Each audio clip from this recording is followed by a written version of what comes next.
I don't feel Bro, Brian, I met Mukta, holy shit, another it's going to story. be But 12 years. welcome Damn, I moved. everybody. You know, we had this title for a minute. You know, we're gonna get into religion, and you know, we got Jimmy who's been studying different forms of religion. You know, for a minute, and we got B-Rad who's informed in a lot of stuff. So we're just gonna get into this. You know, I was born. You know, my dad was basically every religion under the book. He was a Christian. He was a Muslim. He was a Buddhist, and I think he actually was born a Catholic. But then he's now a Rastafarian, and that's basically how I was raised as a Rastafarian, you know.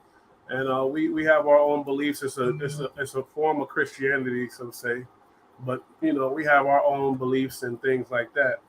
Uh, you know, so I wasn't heavy in the religion, but I have religion. You know, I believe in a higher power, and I do believe that somebody's watching over us. You know what I mean? But that's my history with religion, a brief little history. Brian, what's up with you? What's going on, everybody? Rude boy shot us. Anyway, I was raised pretty religious by my parents. I was born and raised Irish Catholic. Two Irish Catholic parents from the Bronx. They were pretty broke growing up, so they pretty much spent their entire time in the church. So a very, very big thing. So I was raised with that and made my confirmation later than most people do. My parish made our confirmation at 17 years old. And at that point, I decided to step away from the church. It was my choice at that point, and the reasons for that was because I wasn't living that lifestyle, and I wasn't going to sit in church and pretend to be something I'm not. You know, to sin, knowing that you're going to sin, continuously sinning, is an unforgivable sin in our religion. So I stepped away, but I still revert back to it heavily, especially as I get older. I don't really vibe too well with the Catholic Church as an organization, but never said anything about having to go to church. Just said keep holy the Sabbath day, and I do that. Okay, so you grew up strict religious household. Okay, Definitely. Big Jimmy. Hey, you know, me, man, of course, I grew up Catholic. My mother was very religious. She was a religious, she was the head of a religious school for St. Leo's and devoted, you know, woman. And while people were reading the Bible and taking the Bible as gospel, I sat back and said, something's wrong here. And something was never right. And I started reading back to almost 300 BC. They're not quite sure of the time the Book of Enoch came out, which was a very interesting book. And the minute I started reading the Book of Enoch and started reading segments of the Bible pertaining to the Book of Enoch, I saw that it was structured around stories. So, you know, to me, I found out that this really is just a bunch of nonsense. And I began to look at the proof. I didn't want to I don't try to take guesstimates on things and try to say, oh, yeah, I know everything. I don't know everything. And nobody knows what happens when we die. But I'm going to take Marcus Segre and all these great writers who have PhDs way beyond my knowledge. And I'm a real nerd. I like to know everything. But when I started reading the Book of Enoch and then how the Bible came about in 66 AD, I discovered there was Richie Forsyth, Edward Brodsky, and Mark Edwards from the University of San Francisco who said, wait a minute, slow down. You start to look at how the terminologies were written when they found the Dead Sea Scrolls and they were reading the writings of the Jewish people from Masada. It was about Armageddon. I don't think nobody's going to tell me that somebody 2,000 years ago was writing, hey, you know what? No, none of this shit's going to happen now.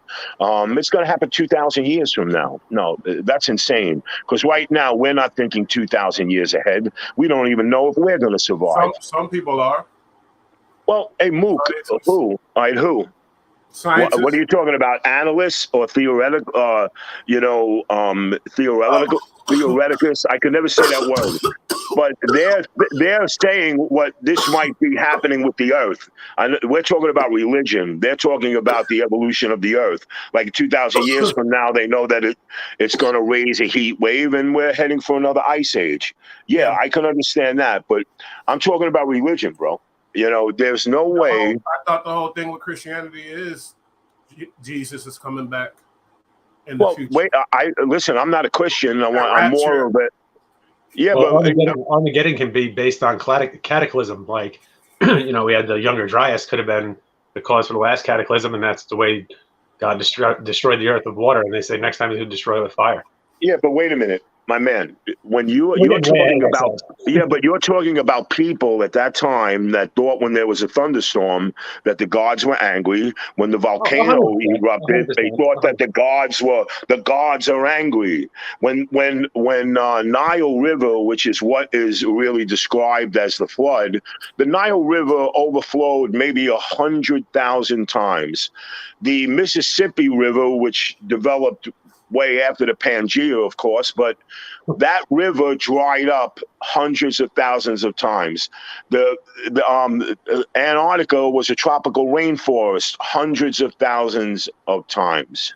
Sure. And if you look at how the Bible was written, especially the New Testament, you'll see that it was written in 89 AD, way after Jesus. So it's not the word of God, it's stories of people. Okay, here's another thing. Palms is in the book of the Rit Mira, if you ever read that, which is the oldest religion in the world, which is Hindu Ma. It became Hindu Ma, then it was Hindu. But when they took that stuff, all palms and all the proverbs were taken out of the Rit Mira. The story of Jesus is not the original story of the Immaculate Conception. We're told 25 times over, at least 25 times bro, over. Listen, they took it from the story of Horus, son of Osiris, who was born of a virgin. This is 1300 AD. I'm very well aware, but what I'm saying is that there's over 25 different religions that have the exact same story of on the winter exactly. Every god was born on December 25th. So what it is... It lets you know when you're supposed to plant your crops and all that shit. Yeah, but when you look at it, there were journalists back then, man. This was all about making money. No matter what, we did not change our premise. Brian, we didn't change our premise, Mook. Everything evolves. We learn from mistakes, but everything back then in the Roman times was about money and control and what captain killed that guy to get his sergeant in over there and control more territory and payoffs. It's the same shit. It's the same shit.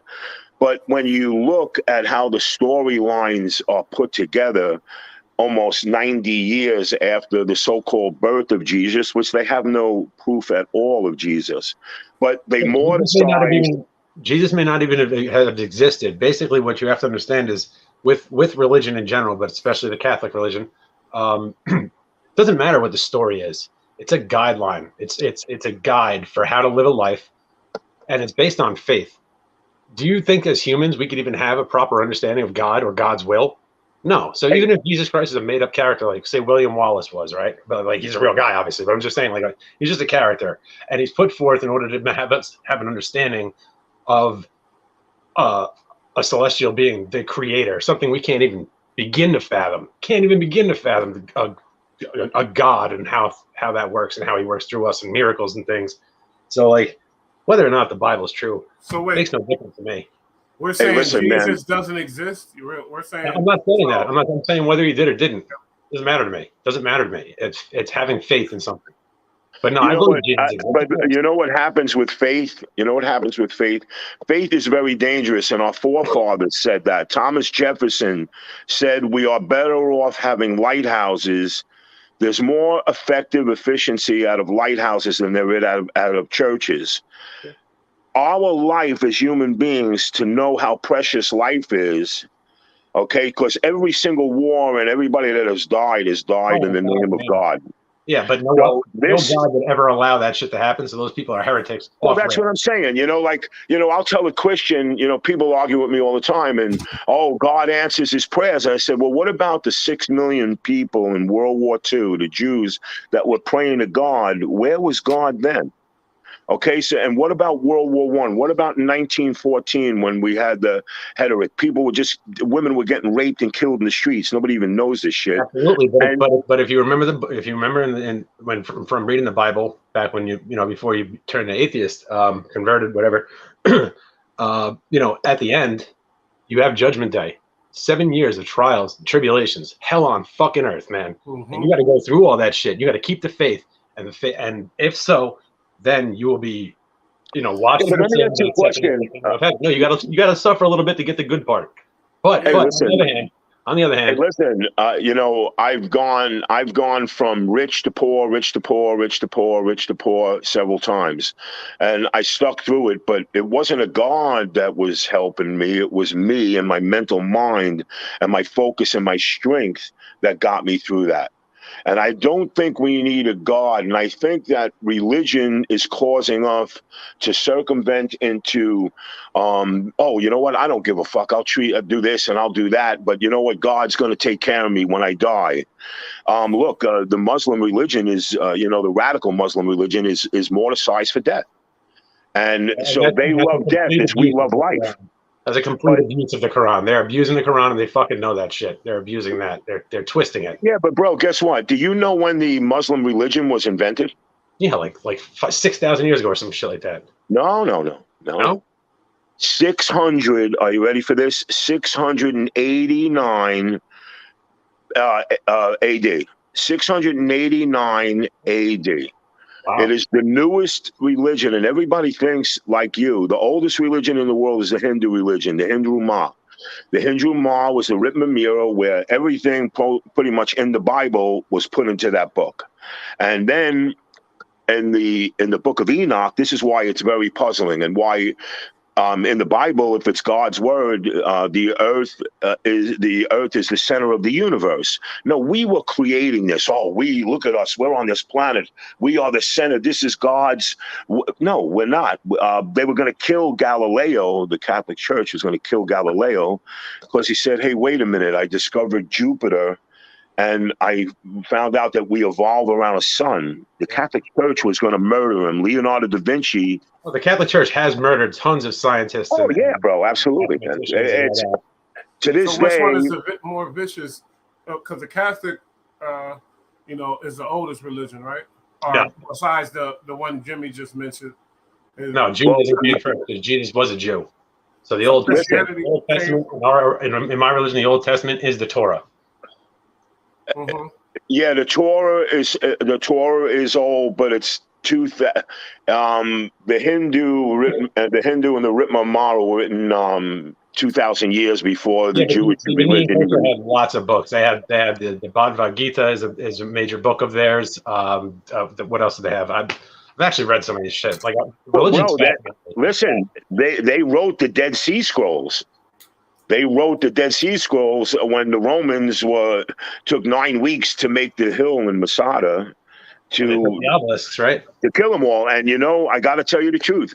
The back then, if you went to Israel and you walked from Masada to Tel Aviv, and that's approximately maybe 50 miles, well, guess what?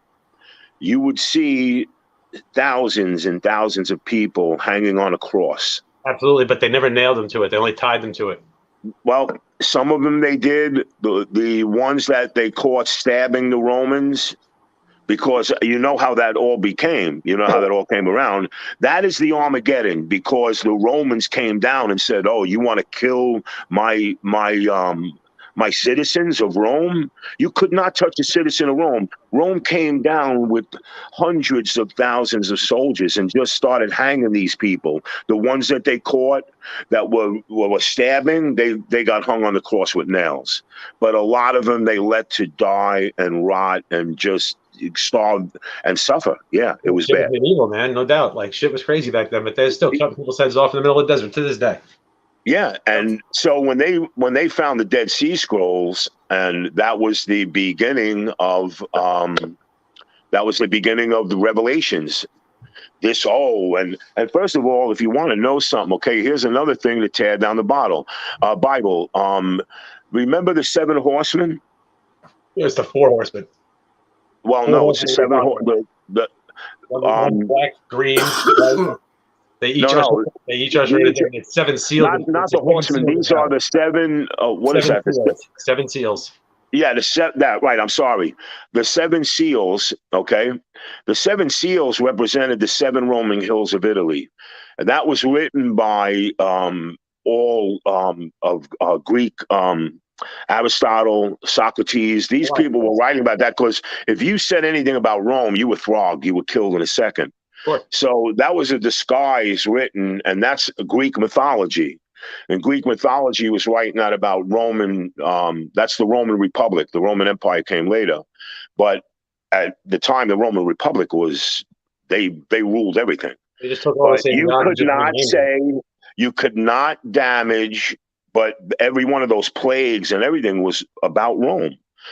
So the 7 seals meant the 7 Roman hills of Italy, and because there are the 7 Roman hills, you can look it up. So that's another thing. There's a lot of mythology in there.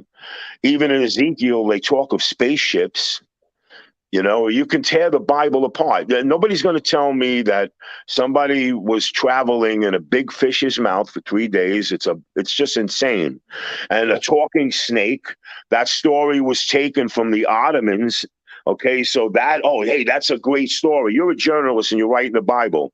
Man, this is awesome. You know what I'm saying? Well, it's a lot of symbolism, and you have to understand the reason. Look, again, like I said, the entire story behind, the birth of the Son of God through the Virgin Mary. It's all basically to explain a story. So it's easier to just remember this wild story. Plus, it's there to keep people under control, to keep people from fucking running amok. You know what I mean? But what you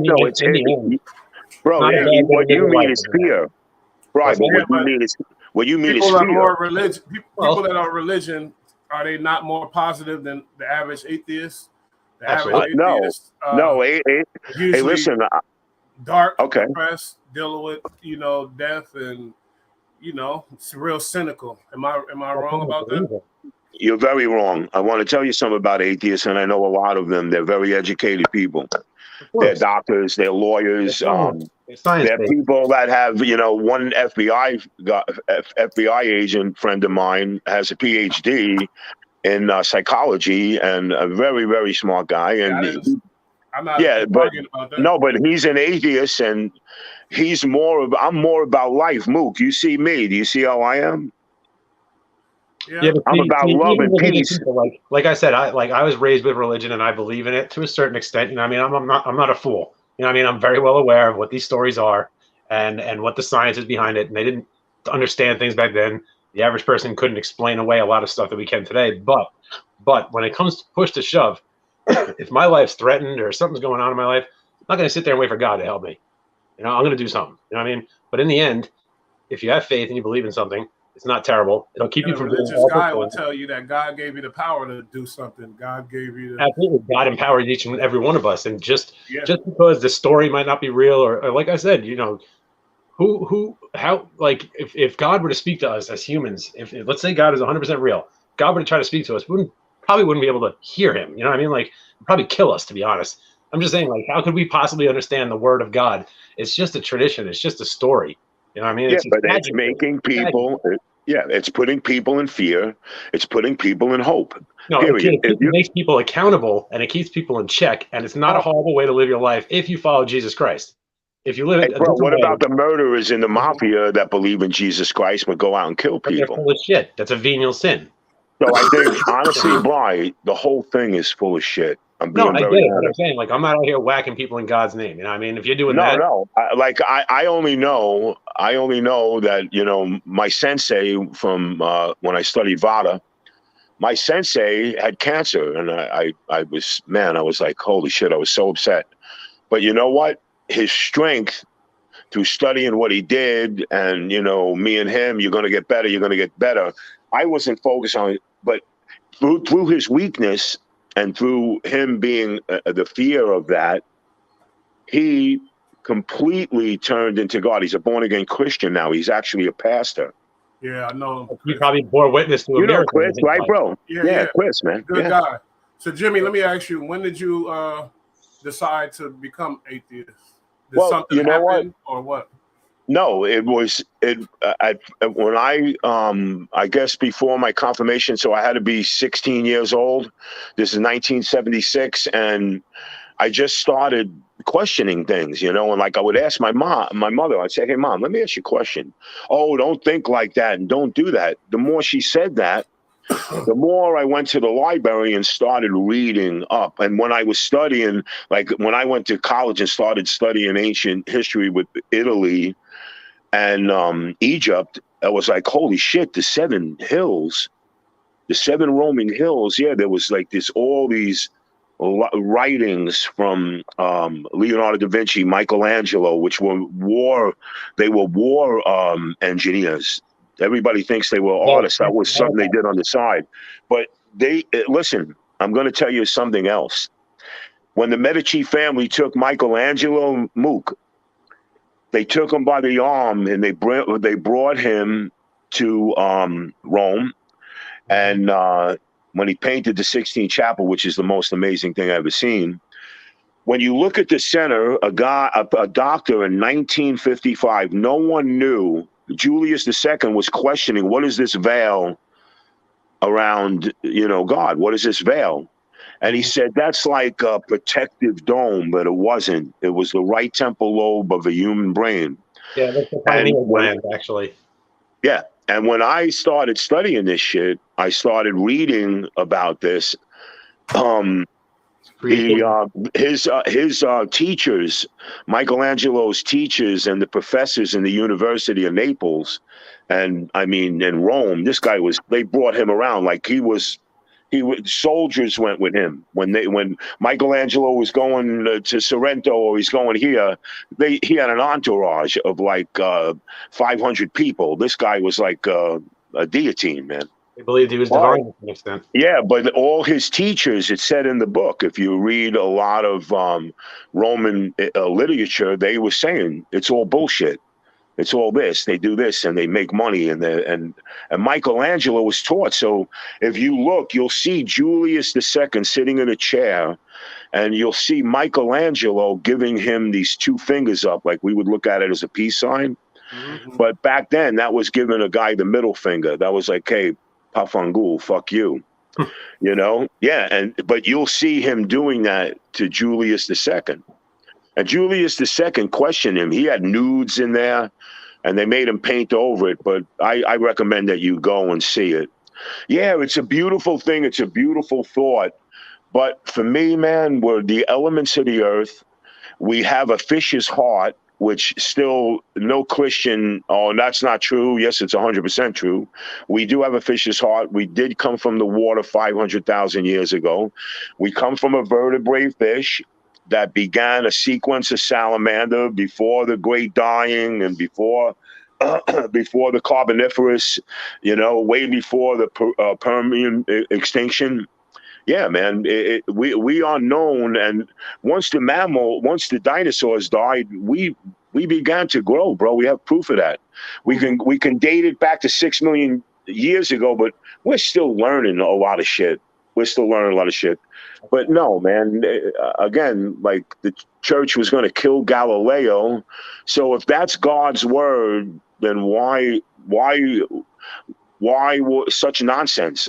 Why written such nonsense? If it's God and God is telling you what this is. Well, things are not black and white. So I kind of understand, like, there's reasons for everything. And, it's fear, that's bad to kill them. And, there's reasons for everything. Somebody got a question for you, Jimmy, though. Yeah. The Council of Nicaea, East 87. He's a friend of the channel. Shout out EST. Shout out Yo. Shout out Jayon. He's a part of the channel. He said, ask Jimmy about the Council of Nicaea. Hey, listen, I don't read. I never read about the Council of Nicaea. I heard about it, but again, I never structured around it. I was always more about the Book of Enoch and how the Christian Bible came into pass and the separation of John from the church. Well, the Book So, of Enoch is a book that's not recognized by the Catholic Church. no, of course not, because but it was well. Because it's Again, all based on rules, and they didn't like that shit. But that doesn't no, mean well, in the Book of Enoch, it said he's an imperfect God. Of course, no, but there's also 7 other books that they don't acknowledge. But there's also stories about Jesus Christ. You hear about Jesus Christ being born as a child. Next week, then we catch up with him. He's a 31-year-old man. Yeah, exactly. There's lost stories about Jesus Christ, but he was like 12 or 13 years old. Him and his next door neighbor, who was his best friend, they were up on top of the roof of one of their houses, and apparently this is what I've read about. But Jesus pushed his friend off, and his friend fell off the roof and died, and he didn't want to get in trouble. And that was the first miracle he performed, was bring his friend back so he didn't get in trouble. Now that's a story I don't tell you about, but something I read about. You know, I want, again, back then, perfect as well. Yeah, but back then they didn't have television, and they didn't have, there was amphitheaters, which was created by the Greeks. So everything was about fantasy, bro. And again, I revert back to them, the people back then, believing that when a volcano erupted, they thought the gods were angry. You have to understand look, even if the Bible is 100% fabricated, it was made as a story that could be passed on by word of mouth by uneducated simpletons from fucking thousands of years ago. You know what I'm saying? Like, of course, science and mathematics. You mean almost like Trump supporters? Yeah, or the Dems. Either way, they're all full of shit. Bro. Listen, my man, the world, Brian, the world is full of shit, and Mook will vouch for this. The Vatican is the richest state in the world. The richest state in the world is the Vatican. That's disgusting right there. So of course, did you ever go to Italy? For thousands of years for a long time too. Mook, Brian, you were never in Italy, right? Never. I lived in Italy for about a year and a half. And I couldn't get paid. I couldn't get a visa to work there. So what I did was I was working with the Bonsante family, and when you see all the shit that goes on and all the stuff that they don't want you to see because they want you to remain in a weak state of mind. Again, politicians and people don't want you to know that they're atheists because they all are. Obama was an atheist. But again, you got to put your hand up because we're number one in religious radicalism. We're the only one that hold true to that. And again, when I lived in Israel, there's 214, I believe. I'm not too sure. I forget the number. There was over 200 religions there. And it was a congregation. Every one of those people in that city knew, like, why are they banging their head against the wall and putting a block on top of their head? To me, I don't think that it's just it's something that's beyond nonsense. It's really radicalism. It's to control the masses. That's 100% control the masses. Yeah, but bro, so you have to. And when I stepped away from my religion at 17 years old, when I stepped away from the church, this had a lot to do with it because I'm not stupid. I see these things, and I mean, I see the evil that men do. I see the corruption within the church. It's a pretty terrible man. The church. They lost a lot of faith lately. But what I will say is, in recent times, I've seen things take place in my life that I can't explain other than to say potentially miracles. And that is the difference between someone who has faith in their religion and doesn't, is you've witnessed what you may believe to be a miracle. Now, I'm not talking about moving mountain type stuff, but I've seen things happen in my life that I can't otherwise explain, and I don't believe in coincidence. I really don't. So I don't know. I'm still trying to figure it out. You know what I mean? That's the whole thing about faith, is like, it's blind belief. And I'm not cool with that. If I can't see it or touch it, I don't, it's not real. You know what I mean? But goddamn, if I want to be wrong on Judgment Day, I'd be pretty pissed off. You know what I mean?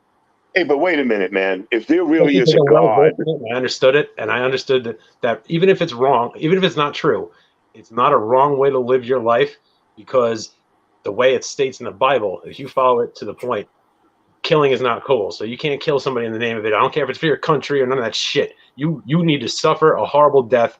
You can't kill somebody. That's the bottom line. See, people misconstrue and twist things to the way they want. They say, if God be for us, how can anybody be against us? No, it's not like that. It's not like that at all. It's not like that at all. But again, like I said, I'm still trying to figure it out. But I still have faith. That was implanted in me. I've listened to this for many, many, many years. I've learned many, many, many stories from the Bible. I've also, like I said, I'm fascinated by religion. I've done a lot of research and had a lot of talks with rabbis about the Jewish faith as well. But they have a different understanding of our book. They have the same book as we do. The Old Testament is the same thing as the Torah, but they explain it completely different. And they actually believe Jesus Christ was a real man. They just don't believe he was the Son of God, but they absolutely believe he was a prophet. And that's facts. How do we explain thou shalt not kill, and then we got the death penalty? Because that's church and state, man. That's church and state. Who the fuck said the American government or any government has anything to do with any religion? It doesn't. Just because the people who are in it pretend to be religious and they let a Christmas tree or have an Easter bunny come to the White House, it don't mean shit. These people, fuck these people, man. They're Satanists to begin with anyway. My man, do you guys know the element of people that have intelligence in the United States is only 8.7%? I want you to listen to what I just said to you. The richest people in the world, who are most of the most intelligent people in the world, or the most manipulative people in the world, is less than 10%. And they pray to Moloch, the owl god, and shit like that. I mean, yeah, bro, absolutely, Brian. But when you have, they got their stupid fucking fake religion too. You know what I'm saying? Like, they got their bullshit, their stuff that doesn't make sense, or maybe it does. Who knows? I mean, all I know is that the one thing that they said in the Bible that always brings me back is the greatest trick the devil ever pulled was convincing people he's not real. And I've seen fucking evil in this world. In fact, it's just about the only thing you can guarantee you can see every day is evil. So if evil exists, as an atheist, Jimmy, do you believe in the devil? Because you don't believe in God, but do you believe in the devil? No. Listen, my man. No one knows what happens when we die, but damn, if I think God's playing a game, and I think religion is playing a game, or are we just calling each other through signals or sending a camel over to go talk to what this one believes in, that everybody theoretically takes the same story? And why was the Immaculate Conception put into the Bible in 324 AD? Why was it not put into its conception 270 years prior to that? So it became too questionable. Everything was just questionable. Again, Armageddon, the whole concourse of the revelations in the Bible is Greek. I mean, I'm talking about even going into the Byzantine period, it was all French. It was mainly Greek, and it was mainly Israeli writings. This was Armageddon. This was all written for first century Christians. Brodsky from the University of Ohio, he has 6 PhDs. This guy does not leave. I want you to listen to this guy's life. He does not leave his dorm or his library. He lives on the campus, and this guy has 6 PhDs. He said that the reason of our demise as human beings is that a religious sect has overcome our ability to control our emotions and our mind into looking at something with explanation instead of listening to somebody amplify it through their voice. So if I tell you, Mook, yeah, that guy's no good, and you start to believe he's no good, that's what Brodsky's referring to. The person should be saying, he's no good? Well, why is he no good, man? Why are you saying that about the guy? I don't know the guy. I can't say if he's no good or not. He has to have the ability to question that. So even if there is a God, is he really going to be that pissed off at me because I'm saying, hey, man, why is this in the Bible about your son Jesus when it was Horus's story and Mahavishnu's story and Hare Krishna's story 600 years? The Ottoman God, Hamenyets, and who do you have? That's the Kush people, which is now Syria. Yeah, man, there was crazy shit going on. These were all storytelling stuff that was ripped apart, put together. No, let's not take that story. Let's put this in there. Hey, Matthew, his writings. These are all interpretations. It's all a bunch of nonsense. The Bible can be ripped apart 100,000 times, man. The Bible's all stories that were passed down and written by the apostles. Majority of the books. No, bro. That's not true at all. And I want to tell you why. Because the apostles, Brian, but the apostles died way before the first century. Down and it continued on because apostles. No, it wasn't passed down. This apostles still exist to this day. There's still apostles but people. Yeah, but Brian, I want to explain something to you. The apostles were not writing anything about the Immaculate Conception. This is 324 AD. This was taken by people, and also where they also wrote 200 AD, where they put into the Bible. This was not anything said by any apostles, because we don't even know if the apostles really existed. Well, there's 12 of them, so it can count for the 12 seasons. You know yeah, I know, bro. But don't you find that ironic? No, in fact, I think that's what I'm telling you. I think it has a great base because, like I said, a great base of what, though? A great base of what? Like I said before, all right. So you have 12 apostles; those represent the months, right? And it's this whole religion. I already understand that this is based on, like I said, Jesus is born on the 25th of December. That's the winter solstice, right? Then all of a sudden you have the three kings who showed up like a month later on Little Christmas, and they brought the gifts to Jesus, right? That's actually when the three stars align or some shit like that. It's three stars that actually come up. And this is all based on telling you when you can plant your crops, when you harvest your crops, and all these different astrological things. So like this story is deep. You know what I mean? It goes deep. It might not be word for word about real people. It could just be pageantry, but there's in my opinion, there's something behind it. I can't explain it. Well, Brian, do you know where the story comes from? Definitely something behind it. And like I said, I know there's 25 other religions that use the exact same story, the exact same stuff. It comes from Egypt. Yeah, it comes from Horus. The first known one, the 79 Jesuses that were before Jesus. This story that you're explaining and the alignment was done by a tool that the Egyptians invented called a grammar. And you could look it up. It's a grammar. It's what they used to align the pyramids. It's what they used to astrologically align the stars and the whole story. But if you look at the hieroglyphics, not even the papyrus or the handwriting in Egyptian, which was really where it came from, before they did the hieroglyphics, that's the story. Yeah, but I think that's not Jesus' story, but that's what I'm saying. It's something that was thrown into the Bible because they wanted it to be magnificent. No, let's throw this in. These are a bunch of people standing together, priests, non-priests, that were creating the Bible. Hey, you know what? The earth is the center of the universe.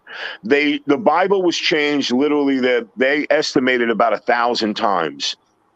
Because through the period of 200 BC to 640 AD is really when they kind of finalized it. Yeah, and that's the time of Galileo, and Galileo said, wait a minute. We got to take that out. Well, wait a minute. Isn't that the word of God? Come on, man. It's all trying to make people have hope. This is all about hope. You know what? I don't need hope. I'm going to make it happen. I'm going to make, like my whole life, I went through transitions in my life. I'm an atheist. I don't need a make-believe mythical something, you know. There's a lot with each religion, even like the Catholic, how the priests using the little boys, and they've been doing that forever probably, and that's been their tradition. And then with the Christianity, you got a lot of preachers that's robbing the whole community, telling them lies that they don't believe, telling them stuff they don't believe, and getting them to give them all their money. You go into the Muslims, you got dudes killing people, smashing planes in the buildings, and saying they're going to heaven and banging all the versions that they can. You know, you all in the name of God. And really, there's a good reason to go Jimmy's way. You know what I mean? When you're thinking about the way they use these religions and the evil that comes with it. Now, what do you guys think is worse? First of all, like the way the preachers rob the community in America.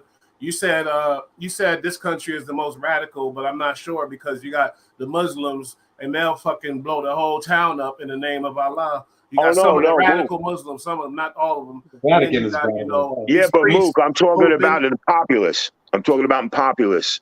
We have almost 500 million people in this country, 440 or 440. Yeah, so yeah, something like that.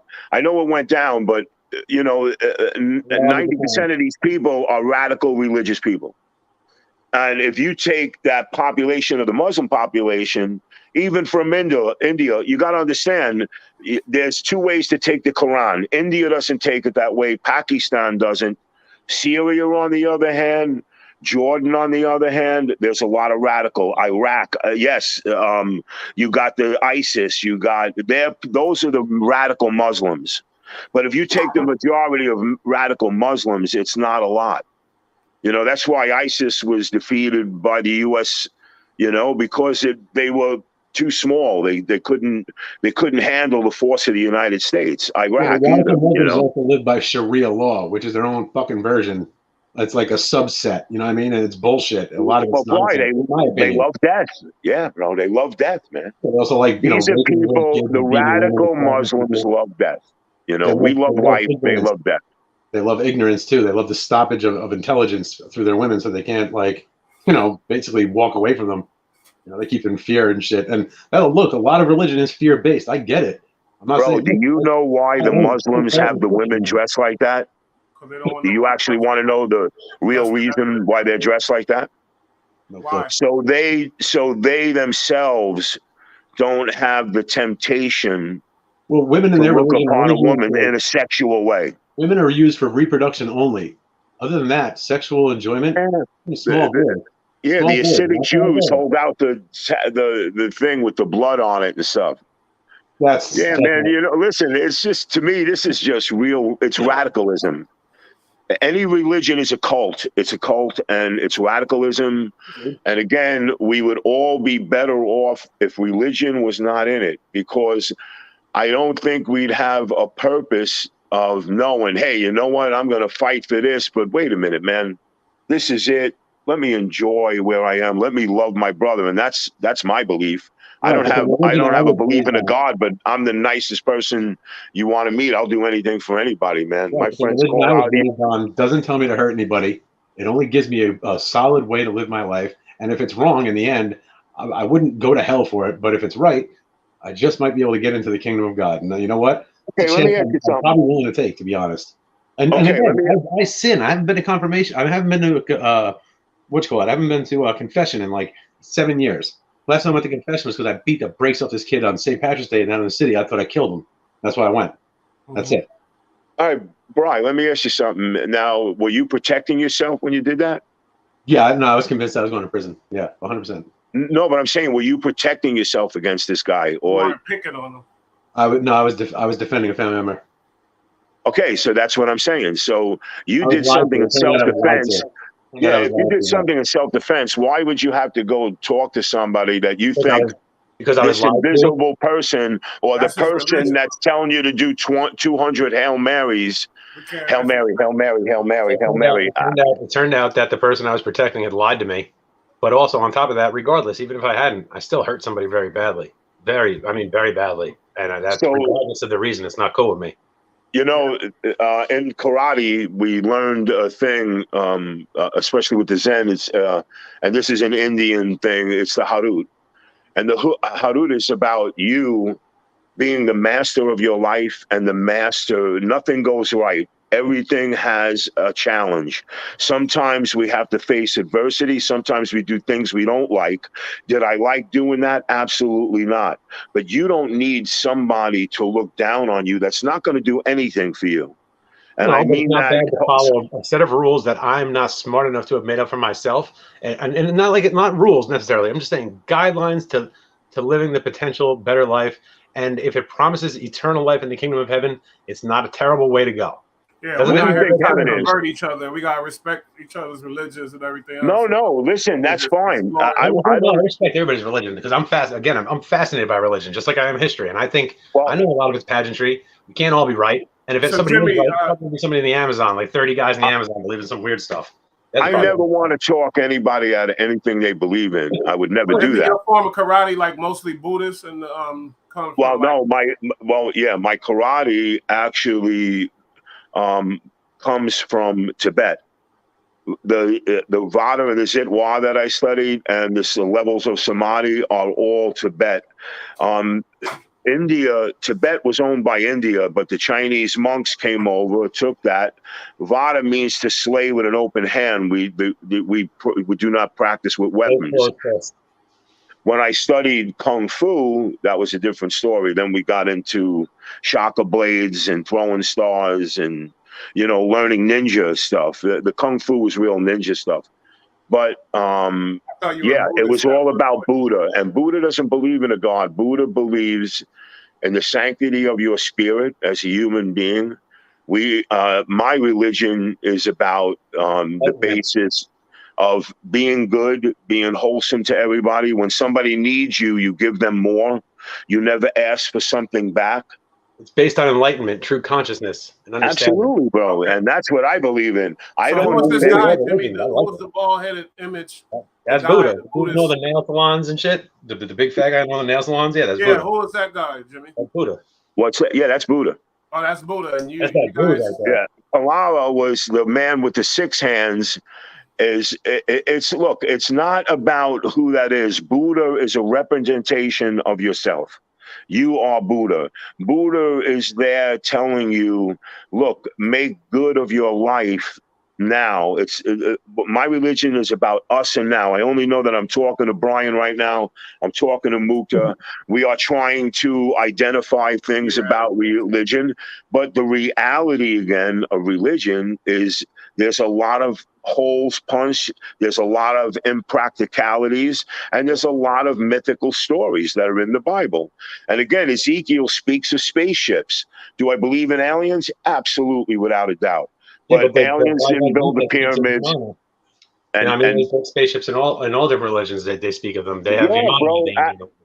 Hey, listen, everybody tried to figure out and they start to argue, and we were on this conspiracy show even about the 3 pyramids. And, I was there. Again, the Egyptians were so modified and so mathematical that they designed this tool that we would use almost like a T-bevel square. But they made it with 2 arms and they aligned it through a grama and these 2 stones. And they were able to mathematically develop that and grow it and, how to level off stuff. And the geometrical probabilities that they came up with were insane. But also, they were controlling people. They took care of the people. But again, the story of Horus, which Horus was born, of a virgin, baptized by a man that was beheaded. Talking snake, 40 days. It's the story, 1380 BC. It was it was Egyptian mythology. It was never meant to be a truth. It was only a following and something that gave you, a belief and strength into believing something if you are a weak-minded person. I think it's much older than that. I think it goes way, way beyond. Way, way beyond. I think there's an ancient civilization that we lost. Yeah. And I think it's passed down stories, and they're doing their best to repatch it. And I believe everybody's got their own version of it.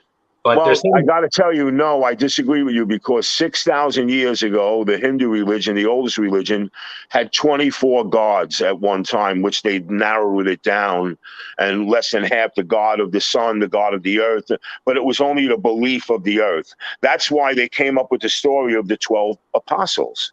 If you look at hieroglyphics and you read the papyrus of Egyptian history, that story of the apostles before the story of Jesus goes back to only 4700 BC before they started the structure of the pyramids. So, Brian, that's what I'm saying. Everything was done by months. Everything almost came out of an astrological perspective. We're going to make 12 apostles, one for each month. Come on, man. No, I feel you, but the Well, whole thing with the pyramids being dated back to 4,700 years ago, which is 6,700, roughly 6,700 years ago. no, You no, can't it's carbon 40. date It's 4,700. It's 4,700 years ago. It's almost 5,000 years ago. Oh, so it was 3,500 BC or something like that? What was it? Or whatever. No, it was 20. Okay, Djoser built the first pyramid in 2780 BC. Snafu built his pyramids 140 years after that. He was not the son of Jofer. Jofer's son and Jofer's family died. Snafu's family became from the sister of Jofer, and he became the pharaoh. And then I was on a conspiracy podcast. I know you're very well versed. You have a heavy education in that. Like I said, it's tough to fucking argue with an education. However, one thing I did want to say the last time, and it comes up now, is I don't believe in their time scale because you can't radiocarbon date stone. It's not possible. You can't do that. Plus, that's not the original outside of the stone. Brian, I want to tell you something. Listen, they used granite, they used alabaster, and they used limestone. Right, and none of that has organic material in it. So I want to explain something to you. Yes, but they can tell by the temperature and the age. It's not carbon. It's not plutonium or nuclear testing. The only form of measurement we have right now. It's radiocarbon dating. You need organic life. No, you don't need that. You don't need that with stone. Right, you don't need that with stone. I want to tell you, they can tell by how the stone is worn. Came from, but not from when it was cut. You can't tell that. Absolutely. Absolutely, it's historical records, man. It's historical records. You had Imhotep. You had Imhotep, who was Imhotep is actually, they named him Imhotep. He was a deity. How come they never found a single body or a mummy in these temples? How come they never found nothing in them? Yes, they did. They absolutely did not. That's not true at all. That's not true at all. They found priests. When they found them, they were empty, and they said that they were looted prior. That's what they all said about every single one of them. And in the catacombs, when with Nefertiti and what's his name? Man, it's at the tip of my tongue. I got so much stuff I'm thinking about. No, when they were building in the land of the kings, in the burial chambers, all the catacombs they dug out when they weren't doing the pyramids anymore, they did discover priests. Yes, a lot of the. I'm not talking about the Valley of the Kings with the temples. No, I'm talking about the pyramids. Yes, they did find bodies in there, absolutely, but they weren't any pharaohs because a lot of that stuff that was covered in pure gold was all ransacked. They took that all out. So a lot of the stuff they did find ash, but they did not find qualified mummies because they were destroyed. You know, the minute you open that up, what's that? Around that era or no? The Catholic Church came later after the pyramid era, right? Yeah, way after. Way after, I know. Okay. What are you talking about? The church? Yeah. The Catholic religion, man. Yeah, man. The Roman Catholic religion started with Constantinople, which said that, hey, you know what? Why do we believe in all these gods? It's better to believe in one God. There's the Roman Catholic Church. It's really done from the military. It was a militia, man. Yeah, but Moses, listen. Moses comes from Egyptian, Moses is a documented person from Egypt. You know what I mean? Mm-hmm. Yeah. Did you know that he killed 250,000 of his own people? That's cool, whatever. Did you know they took that out of the Bible? That was the cause of the separation of John from the church, because John argued with all the people that were writing the Bible and taking all interpretations and stories of Matthew. The winners always write history. The winners always write history, and they leave out the bad parts. You know what I mean? It's just so. It's just course, man. But again, this is what I'm talking about. This is man's interpretation of God's word. So one. How the fuck can any man tell us what God said? So it's like the Bible may be complete cap. It might be complete bullshit. Maybe. I'm not going to say it. It could be. Any of the religious texts could. But there's got to be something there. There's something there. There's that spark of life. Jimmy, there's good out of religions too. Was that? Oh, absolutely. Majority of religions are meant to be good. And again, yeah, it's meant to control people, but that's the fucking psychopaths. The average person who reads the Bible doesn't get that deep and crazy into it. And they don't use it as a rule or a way to use God's name to murder people. Exactly. You know, Hey, Brian. Hey, Mook. religion. Brian, I want you to hear this story. Mook, you know Chris Fidel, my sensei, right? Yeah. Chris was a warrior at one time, and I enjoyed his company because we were able to fight at a level where we weren't even touching each other, fighting at a pure energy. And I don't know if he ever told you this, Mook, but we were doing intense shit. We were going into pure samadhi, which is a level energy force. And, yeah, Brian, it's all energy. And you know, when I got my 4th degree black belt, I had to actually position myself as a board. I had to put the tip of my head on a chair and my heels on a chair. Sure. And 4 people had to sit on me and my body couldn't bend. That was the first time I ever reached a level of samadhi in my life. It was the most intense thing, and it's all very about spirit and about coming into breathing. When I got my hair done, bro, in Turkey, they couldn't believe I did the operation 12 hours straight, didn't even move, didn't ask for water, didn't ask for anything. They juiced me up, and they said that's the first time nobody ever bled and nobody ever had to get up and panic. I've seen the monks do that thing, and like the shit they do is impossible, but it's not. Yeah, bro, that's why. Yeah, no. So I studied that shit, Brian. I studied it since I'm 11 years old, man. You know, I've been in a dojo my whole life. You know, and I think it's 52 years, man. I teach Zen. I teach about how bold and mobile we must be as men, how we must cherish our friends. You know, like I don't want to disrespect nobody, but I don't want nobody disrespecting me. You know, I will never hurt my brother Mukta. I will never, because I cherish him, but I'm cherishing him through myself, my self-esteem, my self-strength, my focus. I don't need an invisible deity or whatever you would say. You know, I know how the earth was formed. We have unbelievable proof. We've reached almost 500,000 years into the Big Bang Theory.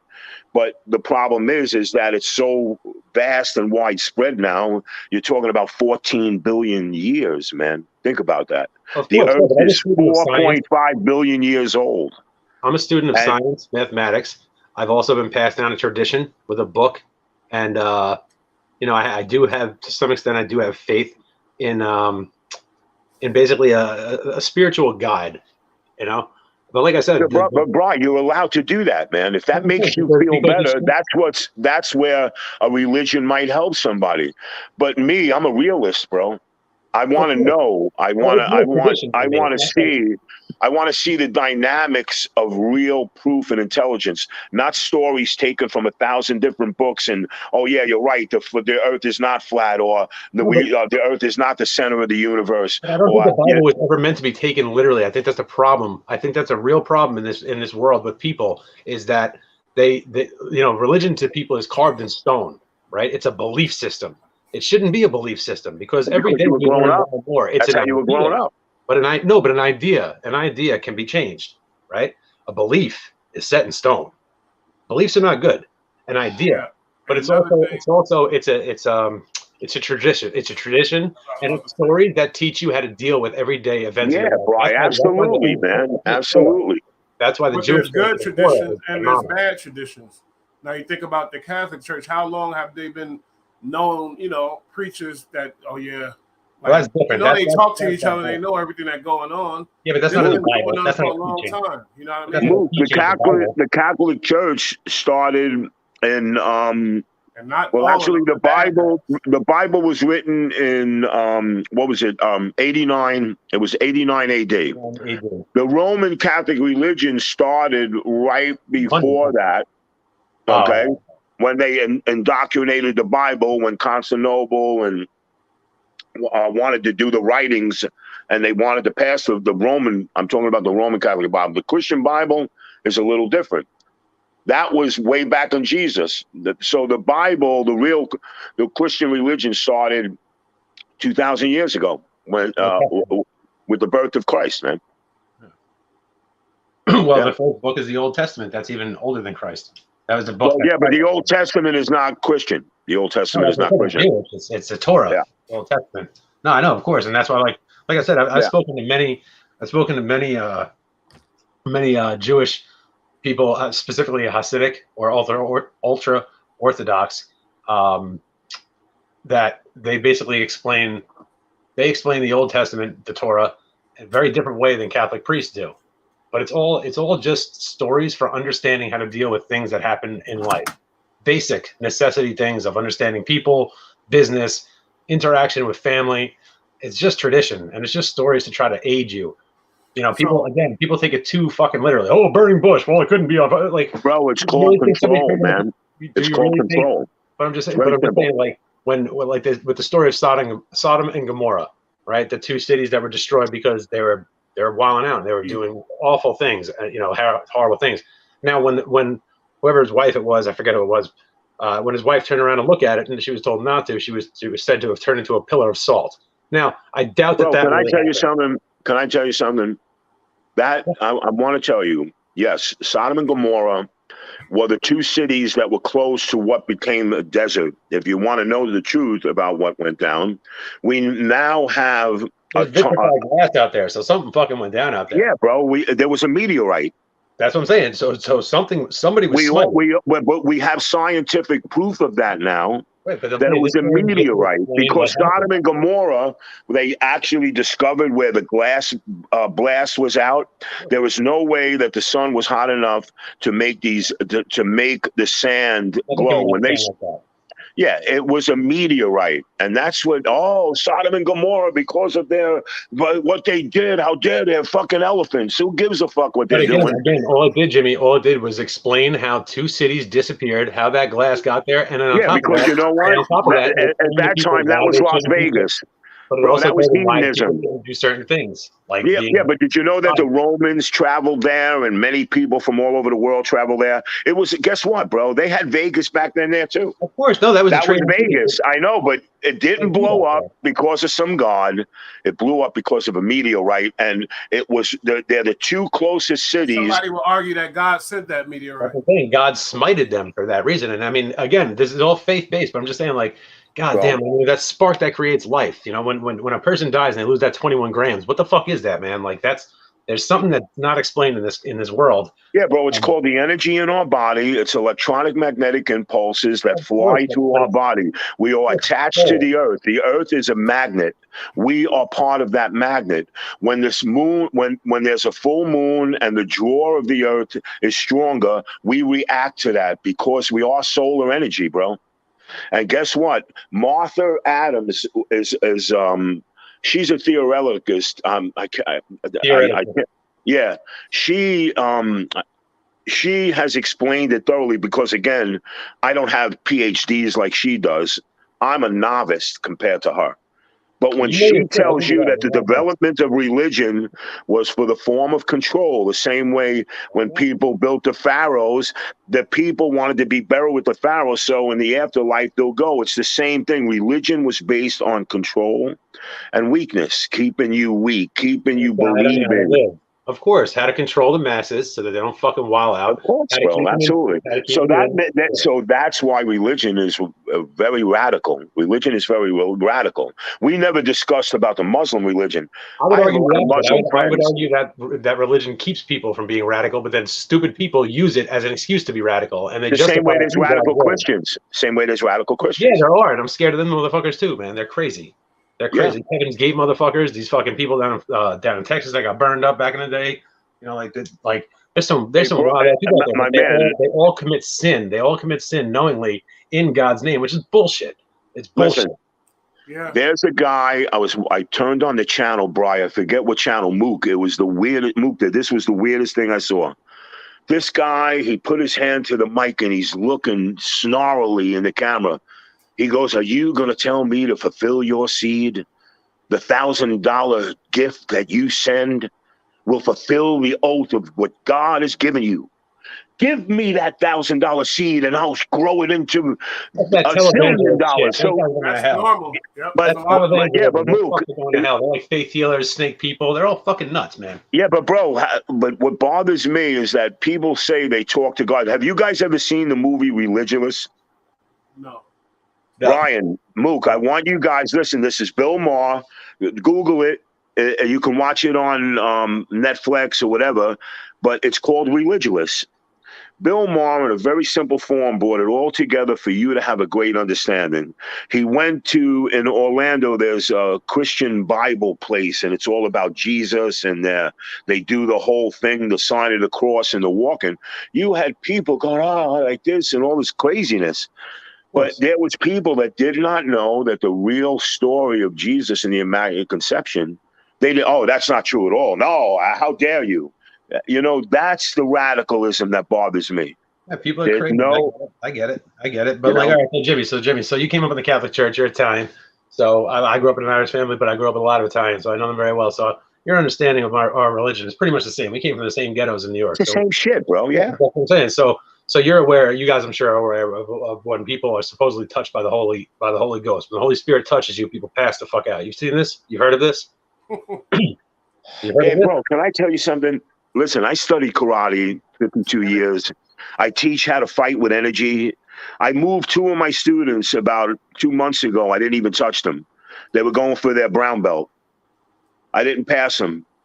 They were not, in my style, you have to understand that level of energy. So I want to explain something to you. There's a thing called a shunning that we use in karate. That priest is using that same method. If you are a weak-minded person, and it's a form of hypnosis, and when I fight sometimes with people, I'll use that hypnosis because I studied it. I mastered it. No, but I'm just saying, listen, I've actually experienced this only once in my entire life. I went to church every Sunday my entire life. They blew the incense in my face, all that stuff. Same exact stuff every Sunday, no issues. On my confirmation, I'm sitting in the front row during my confirmation. All of a sudden, I felt really lightheaded. I turned around and looked at my parents. Next thing I know, I'm outside. I passed the fuck out. My teacher went crazy because this bitch apparently passes out every breakfast and pancake breakfast that the church has and all that shit. But I had never heard of that shit before, and I never had any issues. But during confirmation, which I had just finished a reading, because I was one of I was very well versed in my religion. I was very involved in it, but wound up passing out, and people were freaking out about it. I'd never heard about it, and then afterwards I found out about it, but I didn't do that shit on purpose. And trust me, no priest put me down with some, voodoo. I'm not saying I believe it. I'm just saying it happened, and I can't. Brian, I'm going to explain something to you. I was on a bus. We were on a bus, a religious bus trip. When I was going through, I had to go to Holy Child Church. We were all going on a bus, and we were going to somewhere in Pennsylvania. It wasn't that far. It was like maybe 100 miles. And we were going to see this big sanctuary and everything. And I went by the old church, and I collapsed and passed out. And everybody's, oh, look, the Holy Spirit attacked me. No. I might have needed water, or I might have got a dizzy spell. It's just a coincidence. You can't explain it. Well, like I told you before, I do not believe in coincidence. And I'm not saying, look, I'm not some holy roller. I'm not saying any of that. But I'm saying, you don't know. You don't know. No. And if you have faith, you can explain it with that. If not, you can. That's faith. That's faith, my friend. But I'm talking about where hard-nosed religion comes from. And again, there's a lot of crazy things that happen. That's why I'm recommending to you both. Remember this movie. Watch Religulous. Yeah, Religulous. I got it. Because Religulous by Bill Maher. It's not only Bill Maher is an atheist, yes, and he's a very intelligent guy. But I want to explain something to you. You either can, as a person, say, hey, you know what? I understand what Jimmy's saying, but you know what? Like you said, Brian, hey, I want to have that faith. It makes me feel better. Damn, do it, man. I'm not telling you not to do it. Yeah, whatever. But I know the reality of religion, and I know the farce of religion, and I know why it was created. It wasn't created for us to have a great, strong belief and to help ourselves. No, it's for us to go to a church and give our money and support a situation that they're really not doing anything. The Roman Catholic Church paid for all of the Catholic churches in the United States, practically every single bit of it, the archdiocese. And if you ever go to Rome and you ever go to the Vatican and you see the enormity of this and the power that these people had, you now go, holy shit, this is all about money. I'm very well aware. Yeah. But well, guess what, Jimmy? Because Yellow Rays has something to say to you. Who? Jesus Jesus loves you. Love you. All right, man. Hey, thank What's you. so funny about that? You tell Jesus.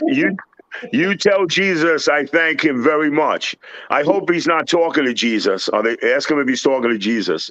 Are you talking to Jesus? If so, tell him send me a blessing. He's gonna send me another message. This is this.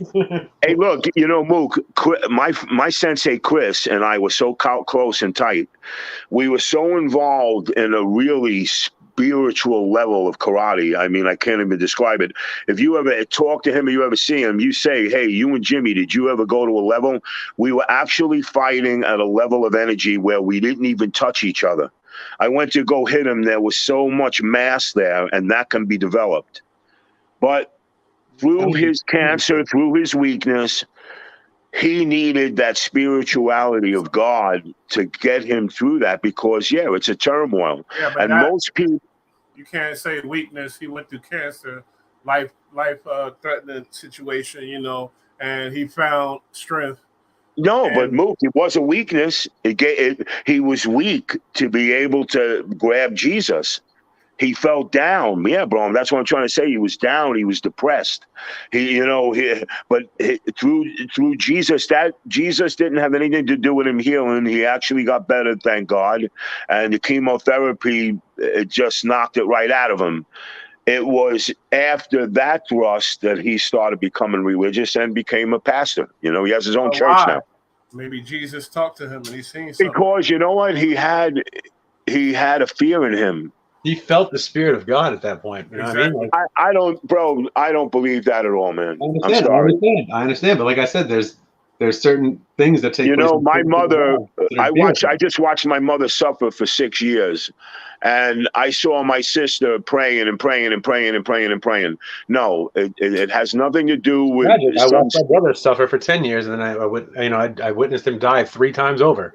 I've seen, like I said, I've seen evil. I've seen the evil that men do, and I've seen what I believe are miracles. You just said you died, Brian? No, I watched my brother pass away 3 separate times. Oh, your brother passed away. I'm very sorry. How old was your brother? He was 33, like Jesus. Well, wow. I'm very sorry. How long ago was this? It'll be 4 years in January 3rd. It's still too short because you can never forget your brother, and I'm very sorry about that. Oh, but I don't think it was a coincidence that it had anything to do with him dying on his 33rd birthday. It had to do anything with Jesus. Come on, coincidence, of course. But, well, I don't know if it was a coincidence because he died on my half birthday, which is kind of weird too. Listen, you know what it is, my man. My father prayed to a statue. Okay, it was the infant of Prague. And my grandmother and my Uncle Tony told me this a while ago. I don't know. My Uncle Tony had the statue, but they swear that the statue was crying. There's a little tear. There's a little tear running out of the eye, and maybe that's why I'm blessed with a lot of shit that I do, man. Music, everything, design, art, sculpture, whatever.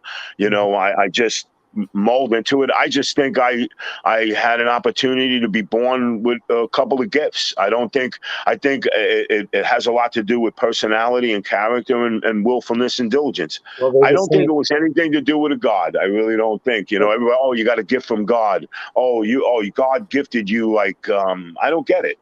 So you mean I'm blessed? Yeah, but I'm blessed, and then that poor 5-year-old kid that has cancer. So what is God playing a joke?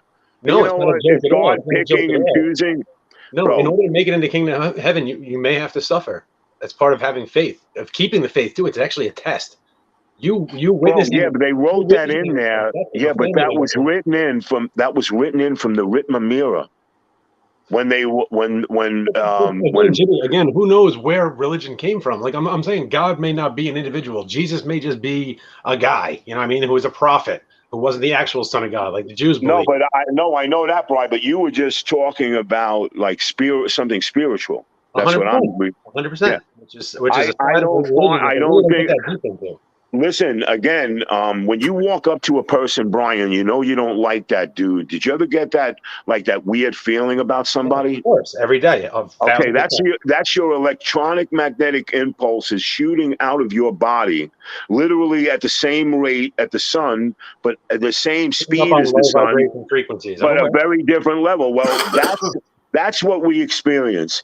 Our mental mind projects something. Our nerves, endings, and all the things in our body react to that. That's why Bruce Lee always said. Bruce Lee was a philosopher, and he was a very, very intelligent guy. But he said, don't think bad thoughts about yourself and other people because your mind doesn't realize it.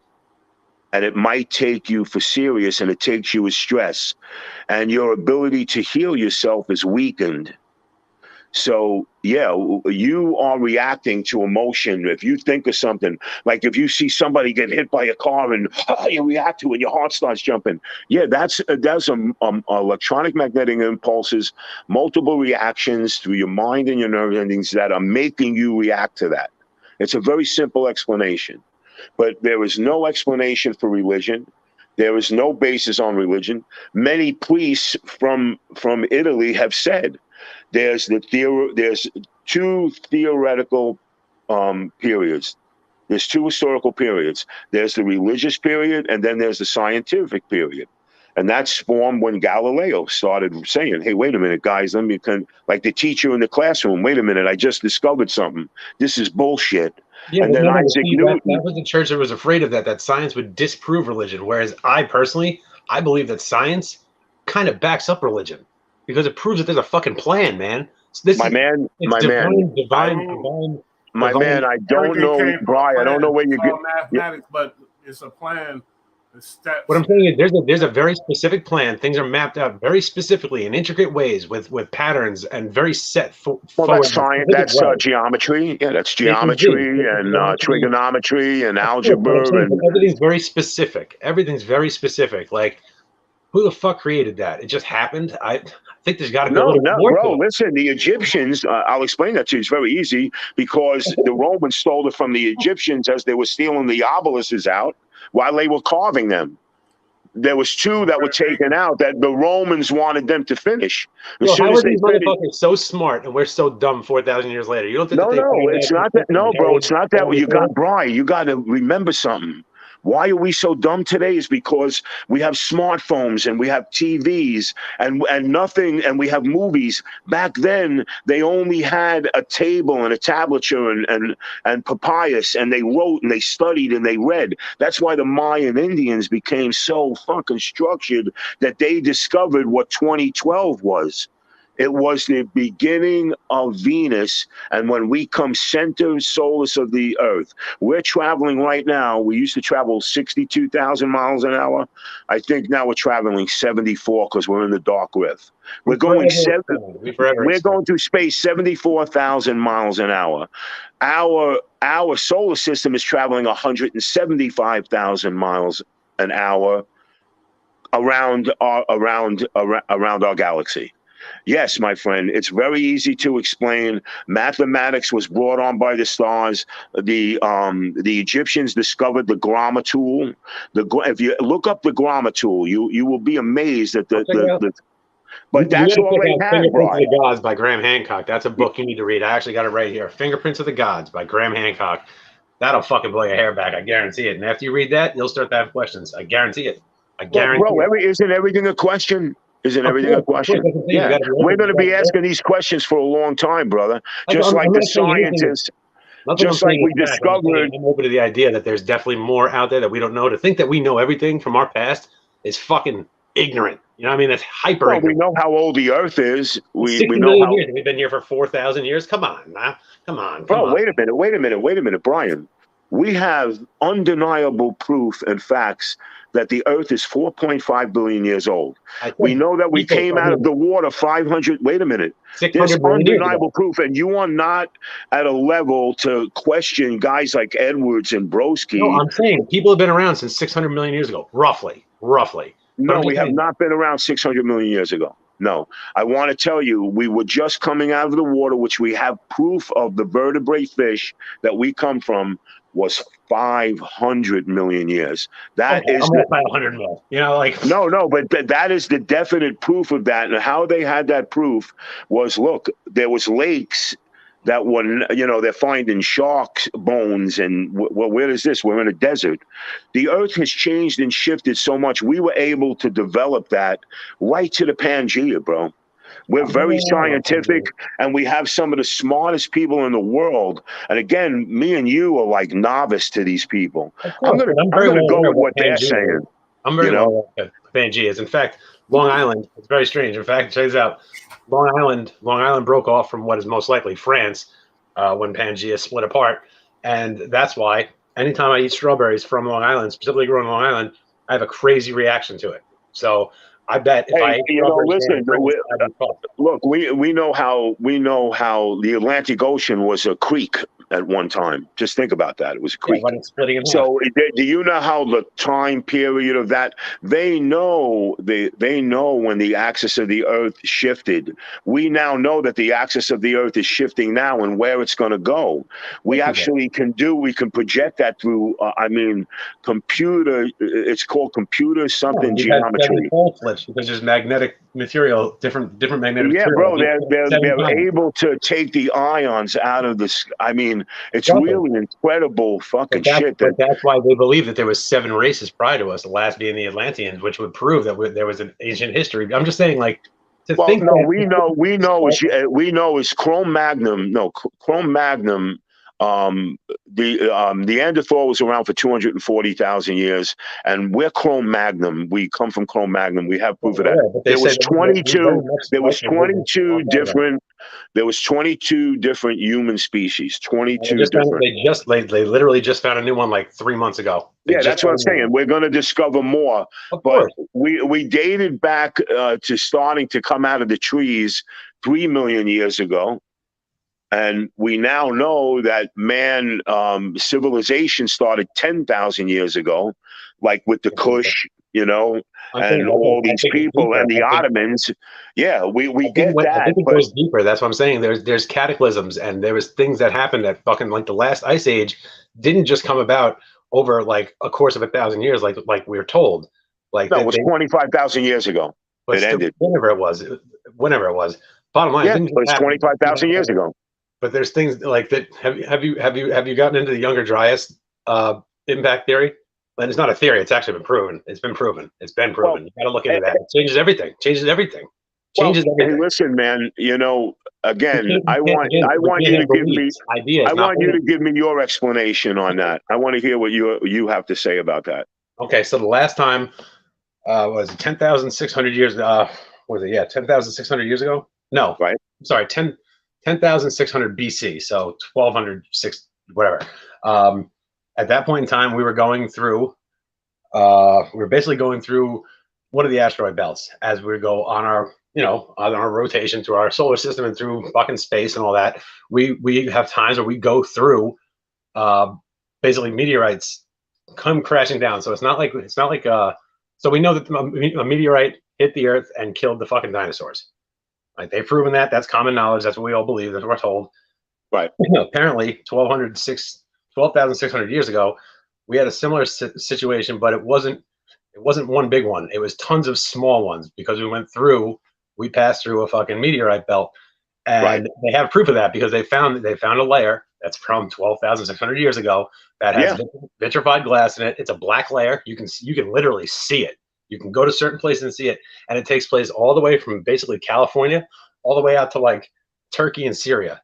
And okay, and I understand all about this, but what do you think? Well, why do you think that happened? What do you mean? Why do I think that happened? Was there a reason for that happening? Yes, we passed through a fucking meteorite belt, which is what we're actually passing. Okay, but I'm saying what? So that happens so many times. That happened millions and millions of times. Exactly, and if it happened 12,600 years ago, it would have wiped out everybody because you have to understand it flash boiled the fucking water. It melted the ice caps in a second. Okay, we had crazy floods. You can see it. You can see it in the pockmarking throughout North America. it all came from water that came through super fast and then receded super fast. It wasn't over 1,000 years. It was like fucking over a month. It was crazy. And you gotta watch. Yeah, but bro, that has. Do you know how many meteors come crashing into No, our? but this was a cataclysmic event. No, I understand, but bro, that cataclysmic stuff has happened many, many times. Of course, the dinosaurs have proven that if it's big, it's just a coincidence of a meteorite or a large meteor breaking up. That's what it sounds like. Yeah, but what does that have to do with you? What does that have to do with humans? What does that have to do with? With the exception of a small few, it would have wiped out majority of any ancient civilization that used to be around. I mean, that's what I'm saying. Like, yeah, but it's not going to wipe out. Listen, not everything 100% was wiped out. No. I said there's some people dinosaurs, survived. but again, some people we only know of 22 human species. We don't know what was before. I think the Andoria period, which was like 29,000 years ago. And again, when the Ice Age ended, that's when the woolly mammoth and the Neanderthal died because they were only able to survive in the snow. And listen to me. And they found many woolly mammoths with food in their mouth, perfectly preserved in ice. Yeah. Okay, so that means that was a cataclysm that happened instantly. Yeah, but bro, that's been going on the Earth. The Earth was bombarded 100 million times. Exactly, especially in its creation. Many ancient. I know, but that has nothing. I don't know what that has to do with. What I'm saying is that ancient civilizations that were wiped out, small pockets of people still survive. People were in caves or in high mountain regions and shit. Exactly. Yeah. So people did survive it. What I'm saying is the knowledge and ancient civilizations that we can't even fucking find because it's completely wiped out because of all the water that rushed everywhere and took everything out. So I'm saying I think it goes a lot longer than 10,000 years ago. I think there was many cultures. No, civilization itself, and I'm talking about people. We have that documented. Again, if you read Edwards, Euphrates, where modern day Iraq is, but the whole new thing, this whole Graham Hancock thing, I'm telling you, they have pretty solid. It's pretty solid evidence that there was more to it that was wiped away. Listen, we've been around for 3 million years, but I'm talking about the proof of what we know now, the civilizations and human gatherings. I'm talking about what created Egypt and what created the Kush Empire and the Ottoman Empire. That did not happen till 7,000 years. 7,000 years ago. 10,000 years ago, they said we were hunter-gatherers, and then 3,000, 4,000 years later, we had fucking pyramids and vast knowledge of the. That's not true at all, because the alabaster and some of the limestone in the periods would have deteriorated, and again, that was knocked out in 1935 about the pyramids when they were making a suggestion of all that shit. That's a theory, Jimmy. That's a theory. That's a. No, it's not a theory, bro. I want to explain something to you. We already know that the aliens didn't build the pyramids. We have undeniable proof of that. But but what I'm trying to explain to you is we do have a timeline. Not only do we have papyrus documents. We have papyrus documents, yes, but it's a proposed timeline. And trust me, anything that was written. No, it's not a proposed timeline, bro. You're talking about, we've been documenting time, and the Egyptians were almost just as good as the Mayan Indians about that. The timelines have never changed, and the documentation. What I'm saying was all evidence was wiped away prior, except for small pockets of people who managed to come back at some point. I'm talking very. Yeah, but you're talking about 10. You're talking about 12,000 years ago. Yes, ancient knowledge have been wiped clean of the earth, and that we'll never know of. That's what I'm just saying. I just don't. We do know.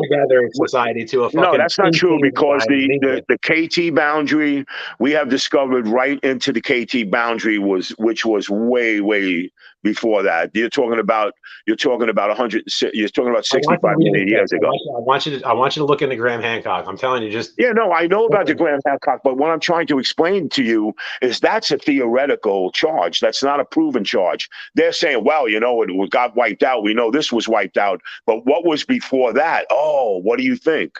No, that's what that is. I'm very well. I have a very great understanding of what you're trying to say, and I understand that. But the burial mounds, the burial mounds in North America date back to 12,600 years ago. I'm saying there's a lot of information. Basically, there was No, a huge there, cataclysm there right at was that time. just pockets, bro. I'm talking about civilization. That's Yeah, what I'm talking pockets of about. people are not a civilization. I'm talking about countries. When the development of cities and countries and states and we're Egypt. That's what I'm talking about.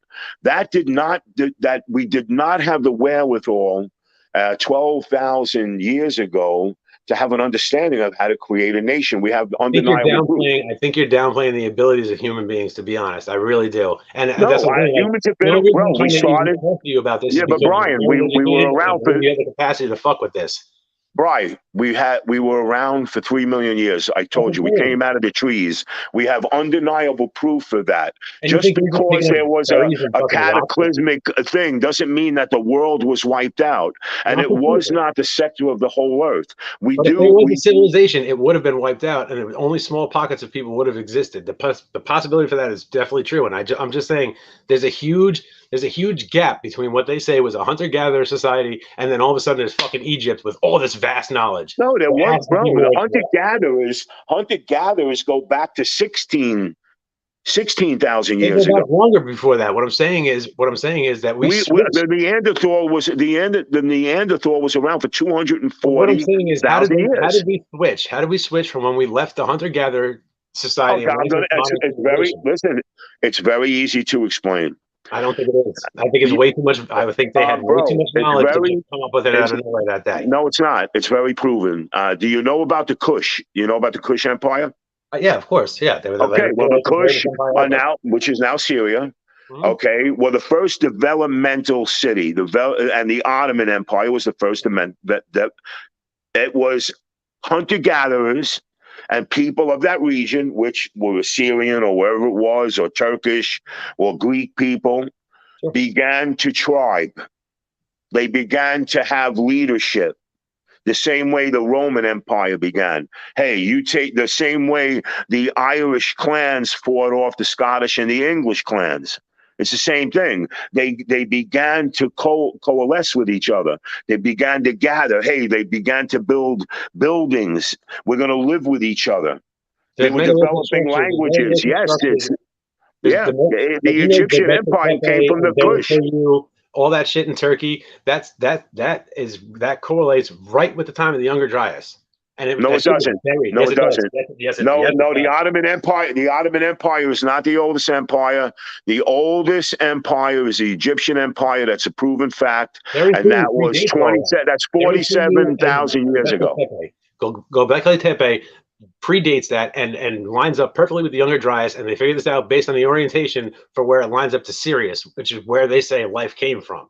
And they say Sirius, there's two stars. There's Sirius A, that's the brightest fucking star in the sky. And that all these bro, why is it, I don't understand why the star coming into the picture is just a belief. That's all. They're bringing this together because that's all they had to study the stars, Brian. No, and again, you're making this like it's some kind of unique thing.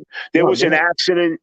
Things came down. Yeah, they're making a prediction that it should have wiped out this and it should have wiped out that. These ancient megalithic structures line up to exactly where that shit would have been at 12,600 years. That's what I'm telling you. Yeah, bro, I told you it's all grammar tools. We prove the oldest proven. That's bullshit. That's bullshit. I want to tell you why. Because the oldest Egyptian geometry is 5,000 years old. No, that's the oldest Egyptian geometry. Sacred geometry comes from way past that. Way past that. No, it doesn't. It doesn't. Well, again, you must know more than Broski, because Broski, again, has 6 PhDs. He's a renowned world professor. I don't know how many. He belongs to a group of people who are very set in their ways, and they don't allow any new information. No. They're not set in their ways. They're all, listen, bro, you know what happened in California? Okay, no, that's not true at all. These people are intelligent people, and they want people to know that they're teaching you the history and they're showing you how this developed. It's not but impossible. there is information out there that they deny, and because they can't prove it, so they Who's rob. denying that? Broski never denied anything. Broski wants you to know everything. He wants you to know how it developed. They're not, professors don't hinder things. Yes, they do. They're the ones who came up with pseudoscience. They put pseudoscience on people they don't want to believe. They discredit people.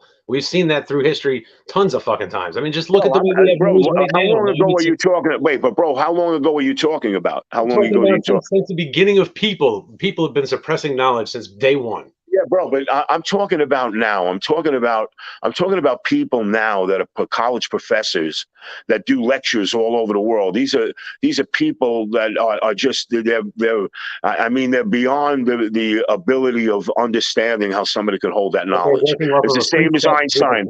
I got to tell you, what you're talking about, that we know that there's pockets of land dwellers and people moving. We know that they move from. That's why native Indians came from the Chinese people, and they gathered over. They became Eskimos. People went to Alaska. People traveled down to America. You know, it's just about gatherings. That's how they made tribes, bro.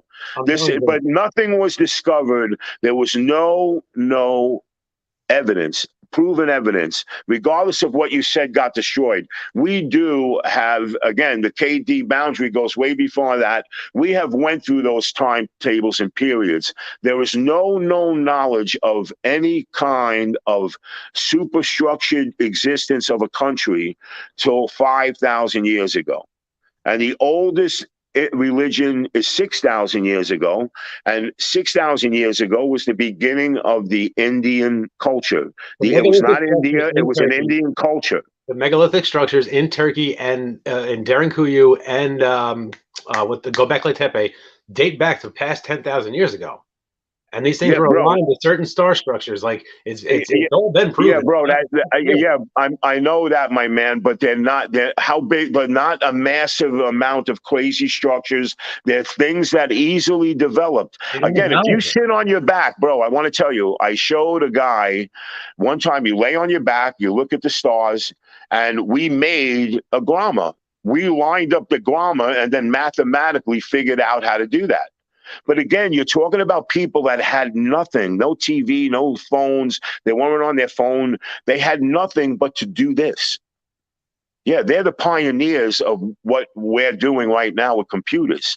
I just think that the knowledge that was lost prior to 6,000 years ago, that's all I'm saying. It's very true. They said the city of Atlantis, but I have to go with what's structured, what we see. Yeah, we don't know. That's a guesstimate. That shit would be shattered and destroyed unless it was buried and saved and preserved, like certain places. Listen, Brian, I'm sure there was cultures and civilizations.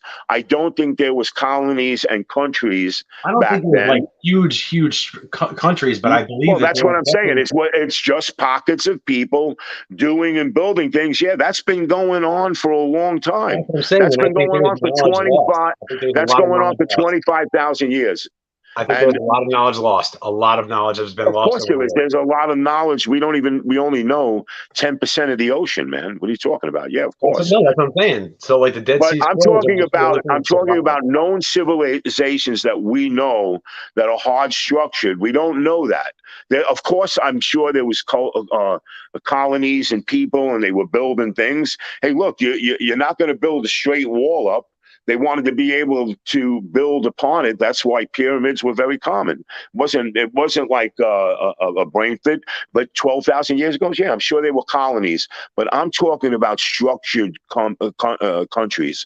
I'm talking about like Egypt and the Ottoman country. Those countries are only 5,000 years old, bro. They're only 5,000 years old. Knowledge that was most definitely wiped out many times over. Many times over. Well, yeah, bro. We now know that some parts of deserts were oceans and lakes, and we know that the earth shifted and changes. Yeah, there's shit we're going to still be discovering, but there's no way that somebody's going to tell me that beyond the 16,000 year period of people colonizing and moving, were not structured in a country. We did not have the wherewithal to do that. I think you're selling the human race short. I really do. No, really bro, I'm do. not selling the human shit race short. I'm sure there was pockets of people that were developing mathematics and developing their own thing. Yes, I'm not denying you that, but there's no way that you're going to tell me that any of the countries that we know about are older than 5,000 years old. I believe. I'm talking about very much I'm talking about religions and civilizations. Yeah. Those, I guarantee you, back then there was no religion. I guarantee you there was no religion. There was a belief of maybe, people were not awakening, they would die, and they didn't know, they didn't understand it. So they created a spirit. We have drawings of it 12,000 years ago. Yeah, I get that, bro. But I'm talking about structured countries like Egypt, I'm talking about empires. There was Right. No, I nothing like understand that. that, but I do believe that there was I believe there's lost civilization. I'm not saying it was on a grand scale, but I believe there's a lot of knowledge that was lost and little bits and Oh pieces yeah, of it of course, man, without a doubt. Yeah, that's a little bit of it. Brian. I We agree didn't with you just all of a 100%, sudden bro. wind up with Egypt. We didn't just all of a sudden wind up with all this vast knowledge in Egypt. And No. Wait a minute. there has to Wait have a been minute. small amounts of Do you knowledge. understand? Well, if you understood the terminology, you had people just like you have people now that were able to develop a jet engine, or we could never fathom that. People that are doctors. No, there's people that have insight, bro. There's people that have insight, and that insight is a gift given. You're able to develop these things, just like they developed the smallpox vaccination and the polio vaccination and all this. And it's people experimenting, trying, and proving their abilities. Again, when you have nothing else, the Maya Indians had nothing. They didn't have television. What did they do? They created star patterns. They made superstructures on the top of mountains. And that would just be what's left if there were these crazy washes of water when poles flip and crazy. No, I don't think that's not what killed the Mayan Indians. That's not what killed the Mayan Indians. I'm not saying that's what killed them, though. I firmly believe that it was disease that came from the Spanish. That's what I believe would have killed these people. That's what mainly happened. Right. What mainly happened is that Chichen Itza and all from Chichen Itza and Tulum, 90% of the population died from disease. Yes. And that's why. Yeah. But again, we were writing stories about when the Nile River overflowed, and the Nile River overflowed by about 16 feet because they could tell by, again, I don't know how Broski is like way beyond my capabilities, but he had a great explanation that, again, you're writing a tablet and the seas rose and that, Noah the Ark, it's all, this is all crazy stuff. I'm not disagreeing with you. There was the existence of 25,000 years ago, not even 16 or 12,000 years ago, bro. You had the loss of the tribes of the Neanderthal. You had the death of the woolly mammoth. Yeah, a lot of them fell into ice pits, and I don't think it was anything cataclysmic. I guarantee you it's just they were moving where the cold weather was, and most of them are found in Canada and on the outskirts of Buffalo and all these cities that stayed cold because the woolly mammoth couldn't survive without cold, neither the Neanderthal. When it started heating up and the snow was melting and created valleys, they couldn't hunt anymore. They couldn't develop themselves. But man, what about Cro-Magnon? They were inventing the wheel. They were inventing this. They were coming up with spears. They were coming up with tools. It's very common, bro. Yeah, back then, I don't think it was big civilizations. And Egypt is a very good explanation of how they developed from the Kush. The Kush were developing little pyramids, and they were making them bigger. Then they were making bigger. There was followers that didn't like it. They wanted to break away from their beliefs, and that's what created Egypt. They went across the Nile River. They traveled over into Memphis. They started in Memphis, and this was 5,000 years ago. Then all of a sudden, I'm not saying you're wrong. I'm just saying I personally think that there was civilization and great. I don't think there was country. Maybe pockets of people, but not big civilizations. I doubt it very much. I feel you. We can go back. I know, but we discovered all that, right? We discovered all that. We discovered what decimated areas, but it didn't decimate the world. It was not It was not anything like it was nothing like the dinosaur which landed in Mexico.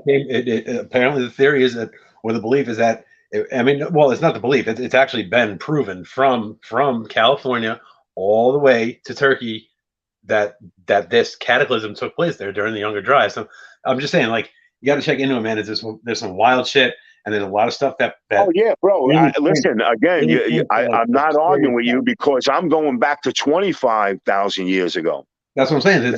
And I believe during that period there was Okay, information. so then that's but, my man. There was no way 25,000 years ago the Neanderthal died. The Cro-Magnon was not wiped out. Okay, or there wouldn't be no Cro-Magnon. There wouldn't be us. We wouldn't even be developed as we are right now, if that was true. So yeah, it did do a lot of destruction, but by no means. Again, that's why we have a lot of the migrants going more north and into Canada, and that's what happened, bro. They moved more north, away from all of that. And again, that's migrating. They migrated away and they survived. But there's no way that there was vast civilizations that were lost. Again, back then we have proof of tribal existence, and the Neanderthal. We have proof that Cro-Magnon was in pockets, but there was no structured country. We would have that because we can go back to the KT boundary. We already went through that. We found death marks from all of that destruction. We already have proof of that. But by no means was Cro-Magnon wiped out. They moved more south. That became the Aborigines, which were developed, which became Indian. That's where a lot of them migrated into India. Yeah, it's just there was lucky and then there was unlucky. But it didn't get wiped out, Brian. Yeah, they're saying, that's a theoretical perspective because I read that article. And they're really saying, this should have been, the same way they still want you to think that aliens built the pyramids. They want to question you. I used to subscribe to that. I used to subscribe to the alien theory. I no longer do. But I'm just saying, like, there's more and more information that comes out every day when people are doing research, but these people are considered fringe, so they're not backed by the intellectual communities. They're shunned by them. They're even fucking. Listen, bro. Yeah, nobody wants you to take their beliefs away. That's like, with the Second Amendment. Nobody wants you to take my gun away. Of course. Again, everything has a great explanation, and I agree with you. I think there was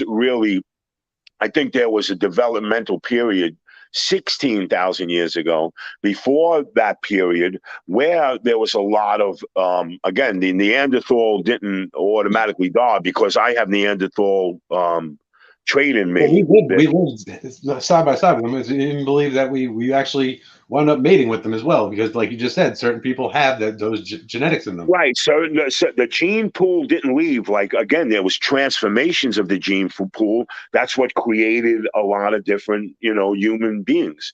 But Cro-Magnon survived because they also know that there was a great migration 16,000 years ago. And also they know that 16,000 years ago, it really started getting warm.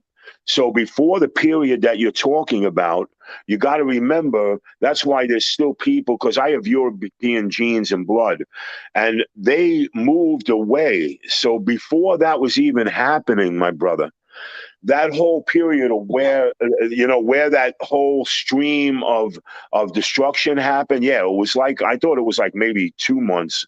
I thought it was longer, but you might be right. It's like a month of a period of just meteorites, baby meteorites that were just flash blasting. Mm-hmm. But by then, because you got to remember, 25,000 years ago, the Neanderthal and Chrome and the woolly mammoth had to leave. They couldn't survive, so that's why they went all north. That's why Cro-Magnon and a lot of the gene pool survived, because before that cataclysmic event, a lot of the areas that were decimated, like Kansas, you know, and it was really like right through the belt. It came through. The ice wall was basically the entire the whole. Yeah, it was like the 32 latitude, I believe it was, because they had it identified going into the Atlantic Ocean, which was which was amazing.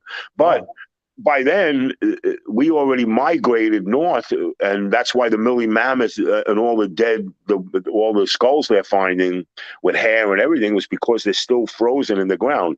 But we migrated there before that happened, bro. That's what I'm saying. Then, of course, they slowly came back. That's why all the Eskimos came over to Alaska, came in down. You know, I have Native American blood in me. I'm not all Italian. And one of my cousins studied it, and he said we migrated from China. Yeah, over the land bridge, through Russia. Over and exactly. So you know, bro, we know that we at that time period you're talking about, we were migrating, we were moving. You know. But yeah, that was a cataclysmic thing. But I think you're right about the timeline. I think I'm more off because I read it a while ago. You said it's 1 month. You said it was going on. There was like a period of in about a month, based because they also have like it shows like, you know, in the middle of America, there's basically like these mounds that are 30 foot high and like hundreds of feet wide, but it looks like ripples in the ocean, like you would see sand from receding water. But if it's going to be this high and that far, it had to happen so fast. And the way it cut out these pock marks, which basically look like when you drive over like the Hudson, when you drive over the Hudson over the Tappan Zee Bridge, like that, the shit that looks like that, it was basically caused by immediate crazy amounts of water that fucking came in. What happens? What would have happened if that meteor didn't break up like that? No, this wasn't. Because they said that meteor was 3 times the size as the one that killed the dinosaurs. No. What they're saying about this one that I'm talking about during the Younger Dryas, it wasn't. It came through the asteroid belt. So they only came in. These things weren't very big, but there was just no, bro.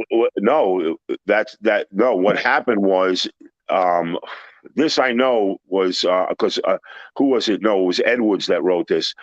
They know that the asteroid was so big that it was so vast and so split that the minute it hit the Earth's atmosphere, that it started to disintegrate. That was back. It actually floated on the outside of the Earth's atmosphere. All the stones all the rocks come from the asteroid belt, but they're not as aggressive as they were. No, even back then. The one that the dinosaurs was massive. These ones happened over the course of like a few weeks or something like that, and they all came in. Yeah, small but it was a breaking up of again the masses. What happened, but it broke up. Yeah, it was breaking up though. It was a massive meteor that was just breaking up and traveling 17,000 miles an hour in our atmosphere. And all the small parts were just crashing down on the Earth. Yeah, but right now, Volkswagens. Right now in the the asteroid belt, we're tracking only 200 bodies in that asteroid belt that are over a kilometer wide. The rest are all fucking small. You can navigate through it. It can be navigated through. It's wide enough. There's enough space between it that you can actually move through it. But when our planet rotates through this area, it gets pelted with small things. You know, like I said, a kilometer. Oh yeah, bro. We get pounded every day. The Earth gets hit. The Earth gets hit with hundreds of meteors every day, bro. It actually just ended because we just passed through it in October. It happens every September through October. We go through it again and again and again. But what they're saying is when we get certain ones that are big enough, they actually came down and caused this cataclysm at that point in time. Oh well, that was but again, it wasn't the look. Russia 7 years ago had that meteor. They watched it coming to the Earth, and it was like daylight. You know, I saw it. I know. It's wild shit. That was how crazy is that, man? Dang, bro, it blew down that whole fucking section. That shit blew windows out. Like it's crazy. Yeah, it didn't even touch the Earth. You know, when I saw, of course, I wasn't there, but I saw the film on it. And I was like blown away. Seeing the car cameras is wild, man. Wow. Yeah, we get hit all the time, bro. I know, and I know. Well, we come close to the asteroid belt because we're doing such an oval objection around the sun. You know, 10,600 years, some crazy shit like that. I was you gotta. The only reason I even bother to bring this up is because I know you're a hyper intelligent dude. I'm telling you, like, there's more to it. There really is. I gotta believe that. Hey, no, bro. Listen, more to what? I mean, there's more to everything, my brother Brian. Again, you know, we just discovered a fish. We just discovered a fish in Coelacanth, the been ocean dead for over a million, that, 3 million-year-old dead fish. that dates. No, well, they found fish that date back to the dinosaur. They thing, also found an organism. Did you hear this? They found an organism that was dead. It's over 3 billion years old. About the one that comes out of the permafrost that can kill us all?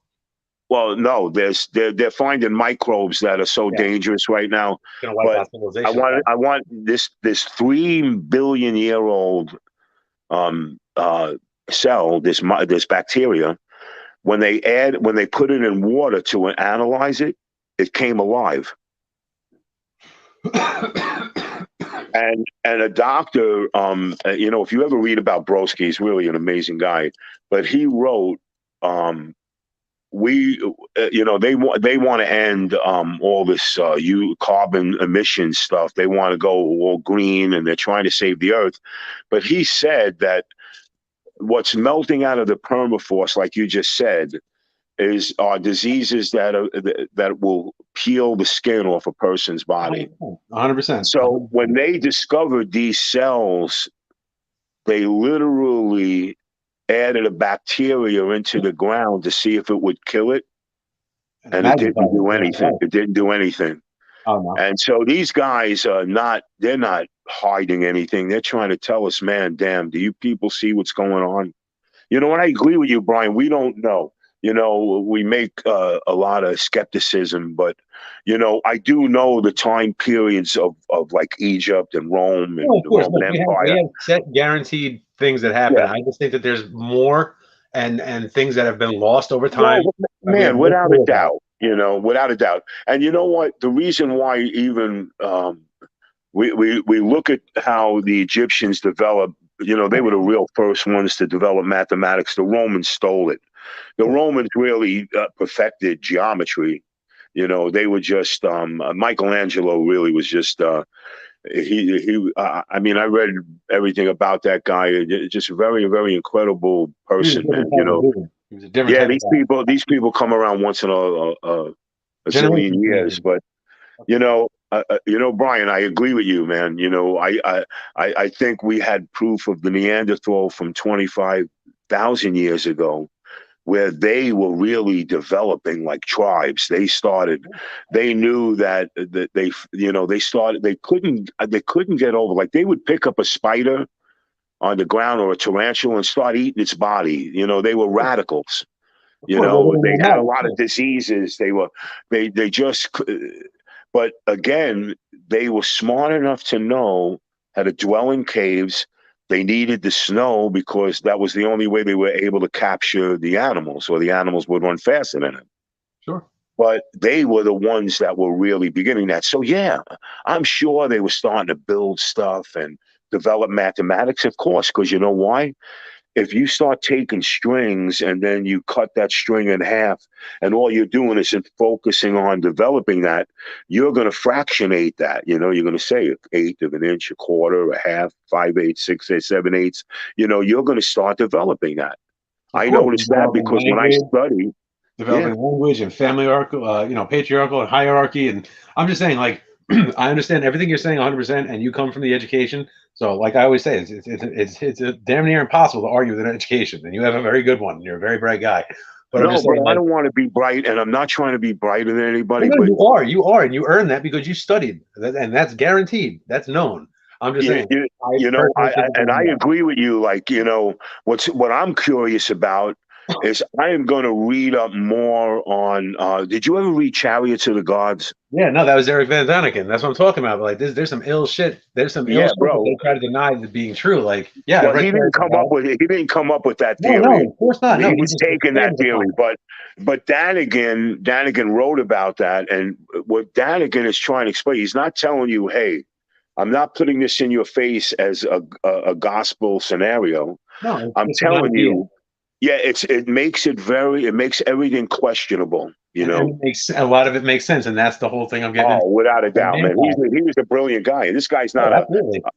he's not a crazy college educated guy. You know, he's not a Broski or an Edwards or a No, I mean, Stanton he and was all very these educated, guys. but You know. I've actually seen him speak. I've been to what you call it, lectures of his before down in the city. Like I've met him. I met Eric Von Daniken. He's a wild dude. You know what I mean? But Bro, like, I never met him. I would oh, love he's to meet him. fascinating. I did watch a lot of stuff that when he did televised Ancient stuff and aliens. Ancient and aliens. his sightings and everything. Wow, That so that must have been a great experience, man. oh, dude, it was no. Like I specifically went to go meet this dude. Like I'm well versed in that shit. That's what I'm saying. Like there's more to it. I don't have the college education specifically in that, but again, this is considered fringe stuff. It's concepts, but like where there's smoke, there's fire. That's all I'm saying. I don't know what happened. I don't know exactly what it is. I just know there's a lot of evidence out there that proves that it's more than likely that there's a lot of shit that we have no clue about that a lot of people in today's education system flat out deny, and they block people from going to certain places to do the research. They don't let them there, and if that's happening, then I gotta believe that there's something more to it, and they can't prove it, so they don't want it to be out there because it may disprove what the fuck they say. And Well, then hey, bro, you know what? You know what the problem is, Brian, is that look, I talked about this on a podcast show about not bucking the system. And of course, there's a lot of things we don't know and what's you're going playing with on. people's beliefs and people's careers, and their whole lives are based off of this, and Bro. civilization's based on this shit, and they don't want to have open questions. They want to know that we have everything tightly squared away. And that's Did you bullshit. ever hear of the Philadelphia Project? Of course I have. Of course, So, bro, they found when they did this experiment, these cats they refuse found to the go home. the ship moved in another place, and some of the soldiers were stuck in the metal. It went from Philadelphia, it went from the Navy Yards in Philadelphia to Brooklyn Navy Yard, and then back almost immediately. And these cats refused to the hull of this ship. Crazy shit. Now, I want to tell you something, man. This is really crazy stuff. This is wild technology, and that's what I'm saying. Like if that stuff exists, the possibilities are endless. Endless. And I don't believe it's alien. I believe it's all from here. Whether or not it's from a different dimension or whatnot, because that's the big bro, thing. you know what it is? Look, you look at a person like Michelangelo. He was an artist. He was a sculptor. He was a military engineer. He developed weapons. He designed helicopters and tanks before even. Well, that was Leonardo. That was Leonardo. Yeah. So these are visionists, man. 100%. You're given a vision. You're given a gift. I'm a form of a visionary in what I do, but me, I wanted to be practical. And like I said, if I didn't do something, I don't know something, I'm not going to say nothing about it. You can't study everything about religion. You get fascinated with certain things, and you study and develop it. And I agree with you 100%. We don't know fucking shit, and what we know, you're just scratching the surface. And there's scratching the fucking surface, bro. There's like you said, Michelangelo. That guy, in his abilities and his thought process and his concepts, is divine. I believe like people like that they're getting information from somewhere that we never got it. You know what I mean? But there's bro, you know what it is. Again, it's called the touch. He was developing ballistic missiles. You ever see those Russian missiles, Brian, where they have like 50 ports and the missiles keep shooting out? Yes. Yeah. Well, Michelangelo was developing straps that shot out little spears that same way. Yeah, when in the Byzantine period and the Gauls were all attacking Naples and then, Siena, and they were all defending themselves. This is what Michelangelo was really doing, which is pretty crazy, man. That's what I'm saying. So like, if that dude was doing it then, just imagine the shit that we don't even know that the Egyptians knew. And then if there is any truth to what I was saying about a real civilization prior to that was lost, just imagine what these motherfuckers could have known. You know what I'm saying? Like, I'm not saying it definitely happened. I'm just saying the possibility is there. And where there's smoke, there's fire. So if there's a chance it could have happened, then it's probably more than likely. Hey, bro, I want to tell you, can't trust all these intellectuals because people got reasons behind things too. You know what I mean? Oh I yeah, mean, brother, absolutely. You know, when I was reading up, and it really was the period of the Giza pyramids, which was Khufu. Khufu was a tyrant, yeah, but yet, 100% a bad fucking guy. yeah, Imhotep, like, Khufu was a tyrant. I could, he actually literally will kill his servants if they drop something. I mean, well, he and claimed to be a Snafu god wasn't amongst like men that. too. Yeah, Snafu wasn't like that. Kofu though, Kofu was very smart because when he said, "Hey, you don't have a house. I'm going to build you a house, but you're going to build my pyramid." And when they found the documents that they had to move 350 stone a day, or Kofu would be angry, and we didn't want to anger the god, trying to move my family closer to the burial pit. So when I die, my pharaoh can take me with him in the afterlife. That's the cradle. That's like Korea right now, North Korea. Of course, they That's a, believe in a that sort of religion. shit.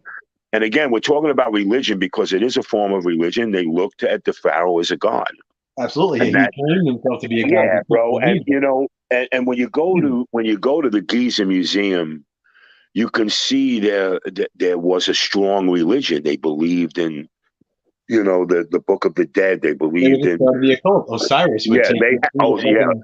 Well, listen, Horus. That's where the whole Well, I story mean, of the Jesus whole came story of the from. river Styx and all that, like crossing into the crossing the river Styx into the afterlife. Like, this is all shit that's just been perpetuated after, and people pick it Yeah, up well, bro, what because they they want wanted to to do. reuse it. Yeah, and it was really what was his name? Himian. Himian developed a story for Horus, who was Osiris, who was their god, but Horus is the son of Osiris, and he came from a virgin birth, and it was amplified. And when they baptized him, because the Egyptians were the first one to do baptisms, the Christian religion said, "Hey, that's a pretty cool thing. Let's do that." I mean, that's how sinister religion is. It But really they is. were geniuses because they made people believe that Horus was a real God person. among men. Well, Yeah, and yeah, and this really amplified the strength of religion. The Romans really took that. The Romans were the one that really developed the Roman Catholic Church, Brian. But it's pretty sinister how it all comes together and how you take all these pieces. And yeah, who the hell knows what they were doing? of course. You know, And here's a great story about this. This is a great story. It's more recent, obviously. Christopher Columbus, right? When he came to America, they realized that they didn't bring enough shit to make it through the winter. So they went to the local Indians. They're like, "Look, we need all this stuff out of your supplies because you guys got stashes." And the Indians were like, "No, we're not giving it to you." So he asked them again, and they're like, "No, we're not giving it to you." So we're going to make it to the winter. So being that they had, intricate knowledge of stars, they had star charts and all that.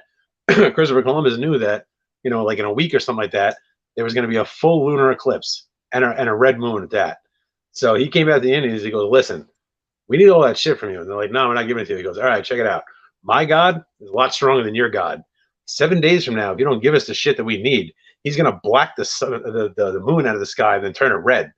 And if you don't give us our stuff, he's going to smite you and kill you. Your yeah. God can't do anything." And fucking 7 days later, that shit happened, and they gave him everything they needed.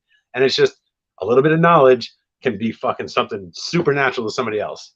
So I Hey, I bro. gotta believe there's You more know, to a lot of stuff out there.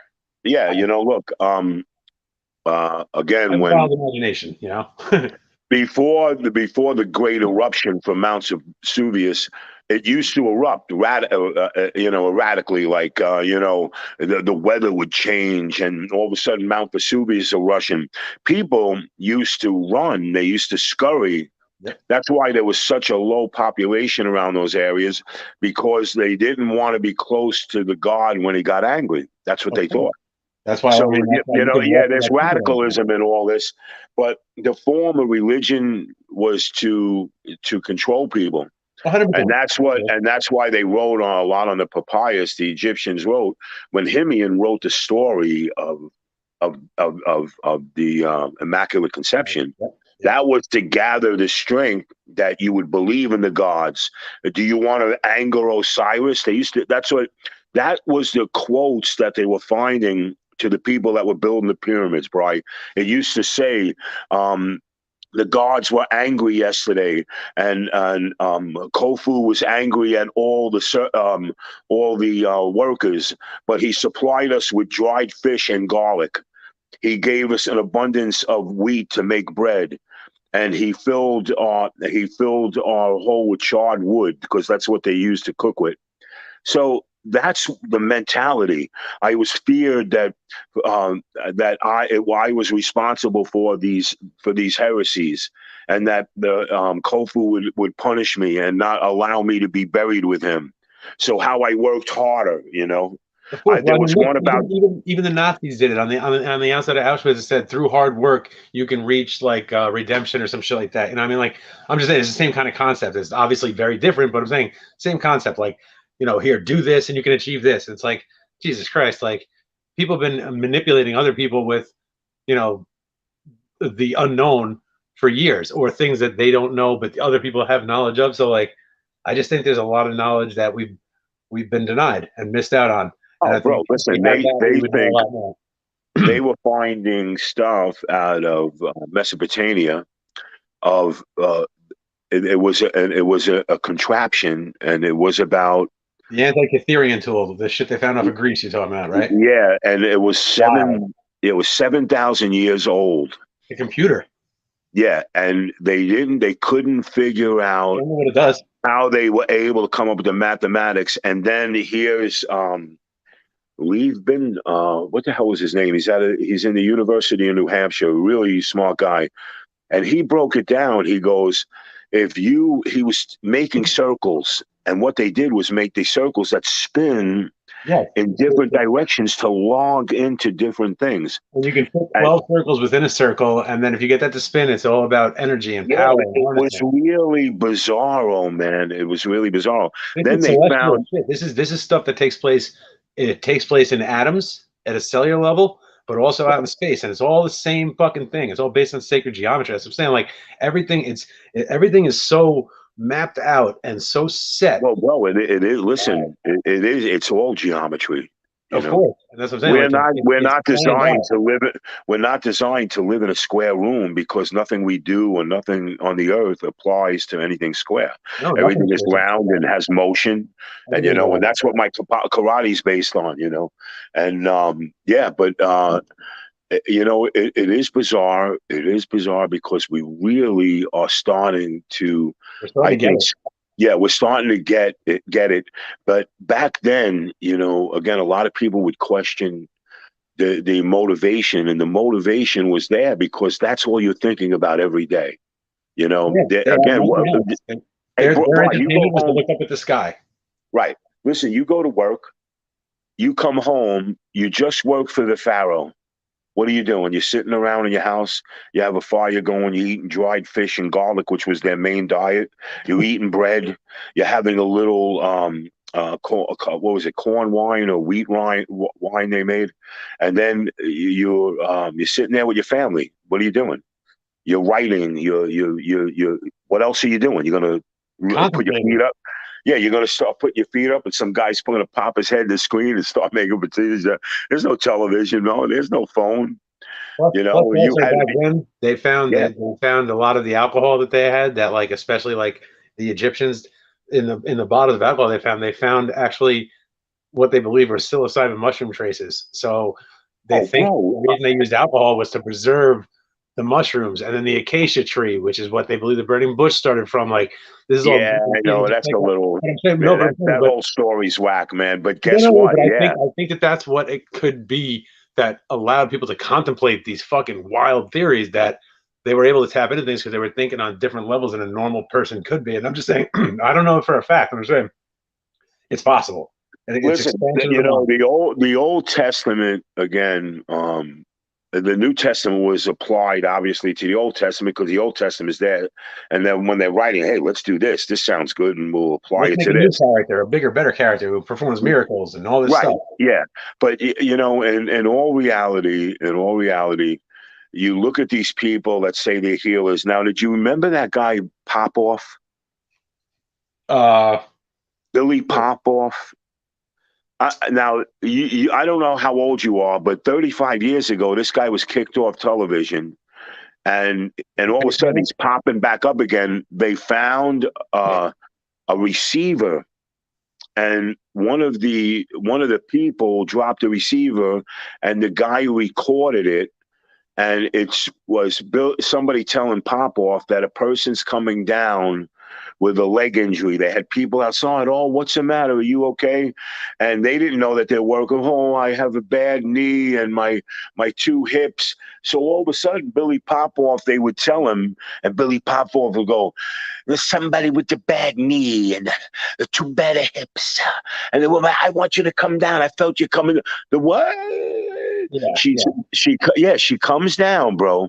But again, and that's a very easy thing to explain. People say, "Oh, how good is that able woman to walk?" Because when your adrenaline goes, you know what happens when your adrenaline goes, bro. You can do things that you weren't able to do, man. Period. There was a Nazi. There was a Nazi who basically, like, his entire unit got killed, and he grabbed all the supplies he could take. And back then they had the. Are you talking about the Second World War? Yeah. So okay. he grabbed like a whole bunch of these methamphetamine pills that we gave out. It was like no dose or some shit that we gave out in America, but the Nazis had it too. It was methamphetamine to give the pilots. Yeah. He ate like 60 tablets of this shit instead of one. This dude walked for like 25 days straight, didn't sleep, fucking killed a bunch of people, fucking did all this ill shit, didn't eat anything, and he fucking made it back. Like adrenaline, like the human body is amazing. It's very frail, but it's also very, very strong.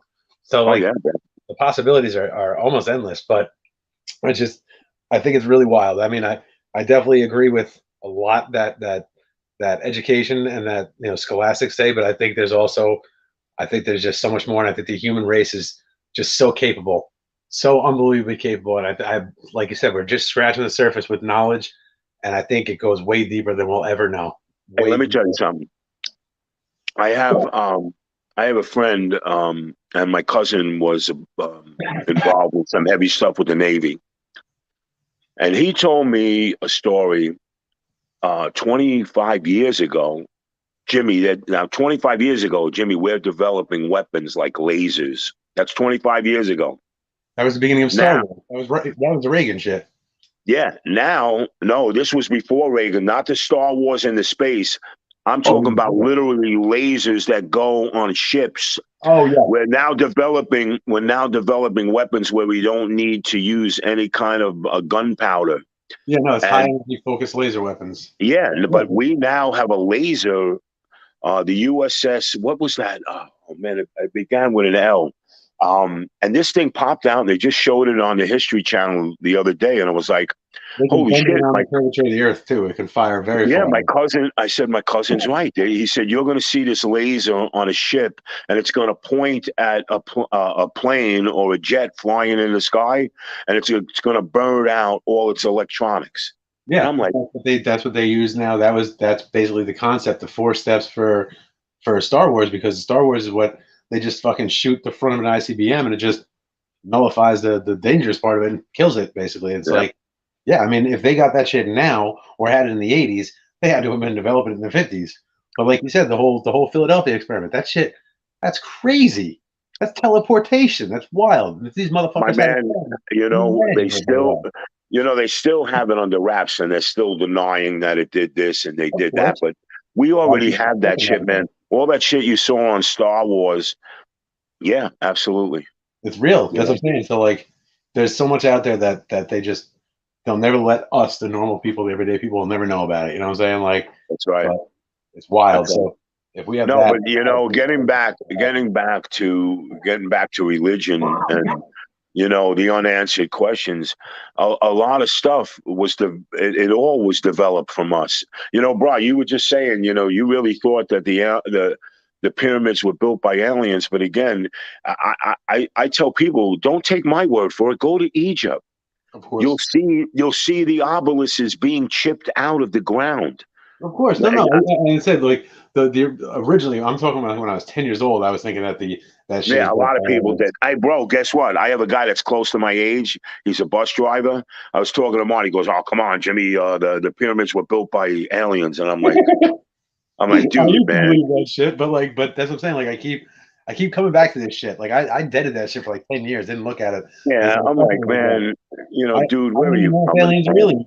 I think personally, I think it's just interdimensional these days. I don't think it's from outer space. I think it's from different dimensions, Well, different bro, you know realms what that it we can't was? I see. want to tell you, Jofer. Jofer was not again, he was he was building a statue of Osiris, but Jofer was very interesting. Jofer, when they first were building a pyramid in Imhotep, he didn't. It wasn't exactly what he wanted. It was the step pyramid, and Imhotep was, saying, "Hey, you know what? I wanted Jofer wanted it more pointed. He wanted it more like angled, and Imhotep didn't know how to build it. He didn't. Yeah, They the they, guy got they were figured it out. experimenting, right? Then they took a Kush pyramid, which were very radical. These people were radically religious. Like their beliefs were, if you kill my friend, we murder you. It was really radical religion. But Sure. they built their pyramids at a 63-degree angle. But when they started building at the 63-degree angle, that's where it's called the bent pyramid. They were fucking up. They said, "Holy shit! We can't. We have to." So we have to stop, and that's when they started going at a 43-degree 43. angle. Yeah. Yep. Yeah, and now the Giza pyramids. By the time Khufu said, "I don't want to make the same mistakes my father made. I want my pyramids to be bigger, bolder, and better." And the alignment of the three stars, which was an occurrence of the Egyptian religion. Again, bro, I want you to look up. Don't take my word for it. Look up the Grama. It's Gromo, Yo, no, and I definitely yeah, am. it was in the museum, and when it was, they had an original Grama, Huh. and I couldn't fucking believe it. It was genius. It had these circular holes at these three dimensions and points. So they showed how they aligned it with the stars. And when you see that, you're like, where the fuck did these people, It's based off you of what know, Orion built, and that matches the exact placement of the pyramids. The three. yeah, bro, they did it with a grama. If you ask, you can even ask Google, they'll say they did it with a grama.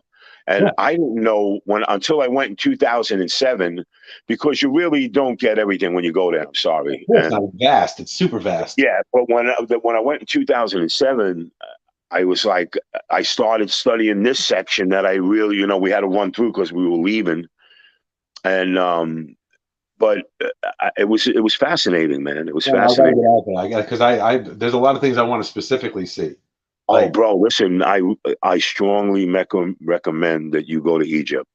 Look, it's a desert. It's a fucking desert. The Gi from Cairo, they're only like 12 miles, man. It's only 12 miles away. You see them from Right, but there. you see the pyramids and you see the desert. But if you turn around from that orientation, it's a whole fucking city that you never ever see. They never show you that. It's wild, you know what I mean? So like, Oh yeah, bro. But crazy. I got to tell you, the food is unfucking believable. I It's fucking want to know that shit. Yeah, the culture, the people are very friendly. I thought the Egyptians were very friendly. They were very nice. I mean, back then, that's 16 years ago. Yeah, no, they're super friendly. They're like, hey, buddy, I'll say whatever you want. Like, I grew up with a couple of Oh kids. yeah, we were smoking hashish. Yeah, fuck yeah, bro. They got the real deal out And there. let me tell you something, man. I don't care what anybody says. That's different out there. Oh yeah, bro. It's just a different color. They drink this weird drink. I forget what the fucking name it was. 16 years ago, I got wasted. It was a lot of shit they drank was a wheat wine too. It was really strange stuff. They made a cocoa wine. Pretty fucking crazy, man. But the culture and the food, it's yeah, Egyptian food was phenomenal, man. Yeah, bro. I would go back. I would go back. I was in Israel. And actually, I want to go to I was Tel going to Aviv. go. What's that? I want to go to Tel Aviv. I want to go to Temple Mount. There's a lot of things I want to see. Bro, Masada, I was with this girl, Tippy, and I went to stay with a family, and I was there for like a month. Went to Lake Tiberia. When you see, that's where all the Dead Sea Scrolls really come from, that right in what they had buried in Masada. But again, everything was mysterious because of the 7 roaming hills of Italy. and they talked very much about the apocalypse when Rome was coming to kill. Rome came in and started decimating everybody. They started killing all the Israelites, kids, women. They didn't care. You attack a Roman citizen, you die. They came down with a fucking fury. It was amazing. Yeah, they brought the hand of God down. What's that? I said they brought down the hand of God, basically, is what they called it. Yeah, bro. Again, they used to think Caesar was, Caesar was a deity, man. The people were structured around that. They didn't know any better, man. He was just a giant creep. Yeah, that's right, man. People back then were fucking evil. Bro, the Romans, they were barbaric, man. You could walk down the street, and if you didn't answer a Roman soldier properly, or if you looked up at him, cut your head off. Bro, it was sinister, man. They used to, it was bad. I studied a lot of Roman history, and honestly, as being part Italian, when I was in Rome, I took my daughter for her 30th birthday, and there was a lot of black migrants that came in. Sure. And one of the Roman cab guys looked at me and he goes, "Yeah." I said, "Man, there's a lot of people here migrating in. I heard in Sicily too." And he goes, "We're being paid back." That's how. They would literally, bro. They would you're coming with us. You're slaves now. You ain't nothing. They made countries take all their gold. They were worse than Genghis Khan, man. They were fucking. That's what it was back then. It was legions would just roll across and just take. Oh, bro, they were monsters, man. Yeah. That's why you have a lot of Irish people that have Italian names and have Italian blood in them, because they were just. Hey, look, guess what? The Romans got paid back when the Gauls invaded. That's why you have a lot of German and French Italians. They came in the Byzantine period and paid us back big time. Sure. Well, something like 12% of people are related to fucking what's his name? Fucking from the Mongols. What was that guy? I can't think of his name. Oh, Genghis Khan. Genghis Khan. Yeah, exactly. So like 12% of people are related to this cat, or more. Oh yeah, bro. He was I think maybe Genghis Khan. He was another bad one, man. He actually would point at it. He was like Nero, point at a guy. Nero, when they built the Colosseum,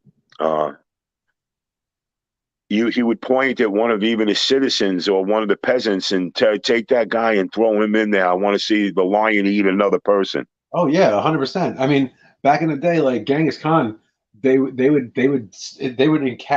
encircle like thousands of miles, a gigantic circle, and just close in, and everything. Yeah. I mean, people, animals, everything would just get schwacked. And it's like, they changed the carbon footprint of the earth back then. These fuckers were on horses.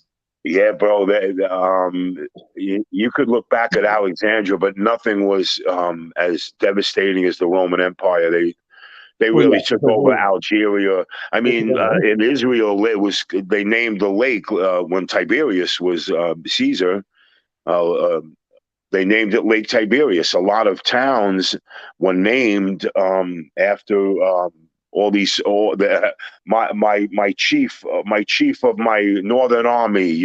This is your city, and it was named after him. There was Italian names in Israel. It was pretty weird. Everything from down there all the way up into the Middle East and all the way across. Oh, bro, they were But they did the same thing Germany did. Like they wore themselves out. Look at Russia, bro. This is not a religious war. This is probably the first war that's not a religious war, which is a war of having a unity of Russia back, Well, that's what he wants to do. He wants to bring back the former USSR. Yeah. And Kyiv, I've been there many times, bro. My girl's missing. Heartbreaking. My friend's father lives there. My friend's from Ukraine. He lives here. Are you serious? Well, they're bombing Ukraine now. How's he doing, man? Haven't heard anything. And I asked him about it like about a year ago. He didn't even acknowledge me, so I was like, "Oh man!" But I know his father lives on the outside, like on the outside of town. And in the summers, him and his buddies run a summer camp out in like the woods, like in the mountains.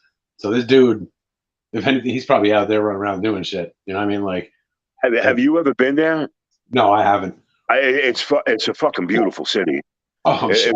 I love the Ukraine. Do you know that big square in that tower you saw, and then you saw that big apartment look like a big separate building? Yeah, of course. Yeah, I stayed on the 16th floor, looking right down at that. Like you mean where like that whole like revolution shit went on like 7 years ago or whatever? The winter. Oh no, I was going. I've been going there for 15 years, but I was in that hotel right before all that war started. I got out just in the nick of time. They closed the airport a week later. Fucking crazy. Check this out. Yeah, I said goodbye to my girlfriend. She was supposed to come with me, and she wanted to go visit her mother, and she said no. Everybody was like, no, Russia's not going to attack. They're playing a political game. Oh, next minute, man. There right now? What's that? Your girl's there now? My girl? Yeah, she's there now. No, the Chetans took her. They were 17 girls out of a building were taken. Oh my God, Jim, I'm so sorry. That's yeah, bro. a fucking savage, bro. Man, they were raping my friend Dimitri. My friend Dimitri said that they were raping 9 and 8 year old girls, and I've heard horrible things about these fuckers. My boy went back to Albania back in like the 90s when the whole man, forget it. Bro, he wound up staying at 14 years old. He wound up fighting in the war. Everybody else in his family left. He got them out. He stayed and fucking. He told me shit that was unreal. Yeah. And I've been a war historian my whole life, amateur obviously, but he told me shit that it gives me nightmares. The shit that I heard from him. The crazy thing, my friend Dimitri, who was when the Russians came in, some towns they would stay and some they'd leave, or some they would retake. There was a guy with 2 tourniquets strapped on his legs. They with two Russian soldiers blew his bottom of his kneecaps off and raped his wife in front of him. The whole platoon raped his wife and then shot the wife and left him living.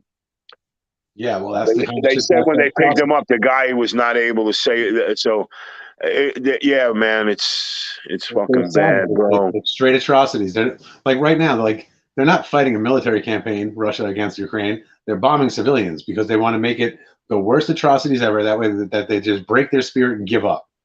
But like the thing is when you do that to people, you just fucking you strengthen their resolve. You make them fucking hate, and people cannot put that down.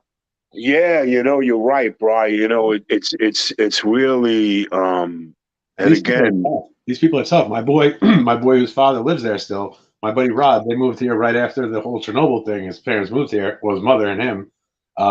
But his grandfather, during World War II, was in the Russian. I guess it was KGB or whatever they had before that. It's not FSB. It was KGB or predated that.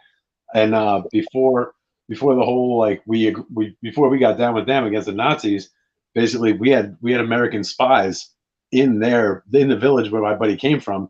His grandfather chased these 2 American spies like 12 miles out into the woods, captured both of them, killed them, and brought them back.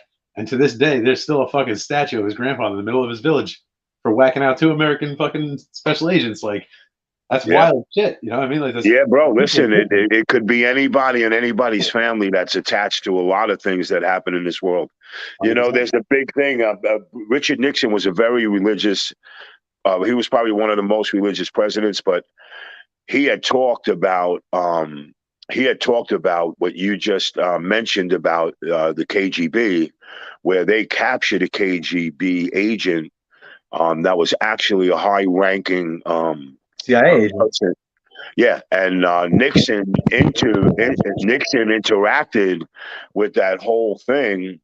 And they wound up exchanging him. I don't know why it was a very secretive thing, but it was a very delicate matter to somebody that was a spy from America.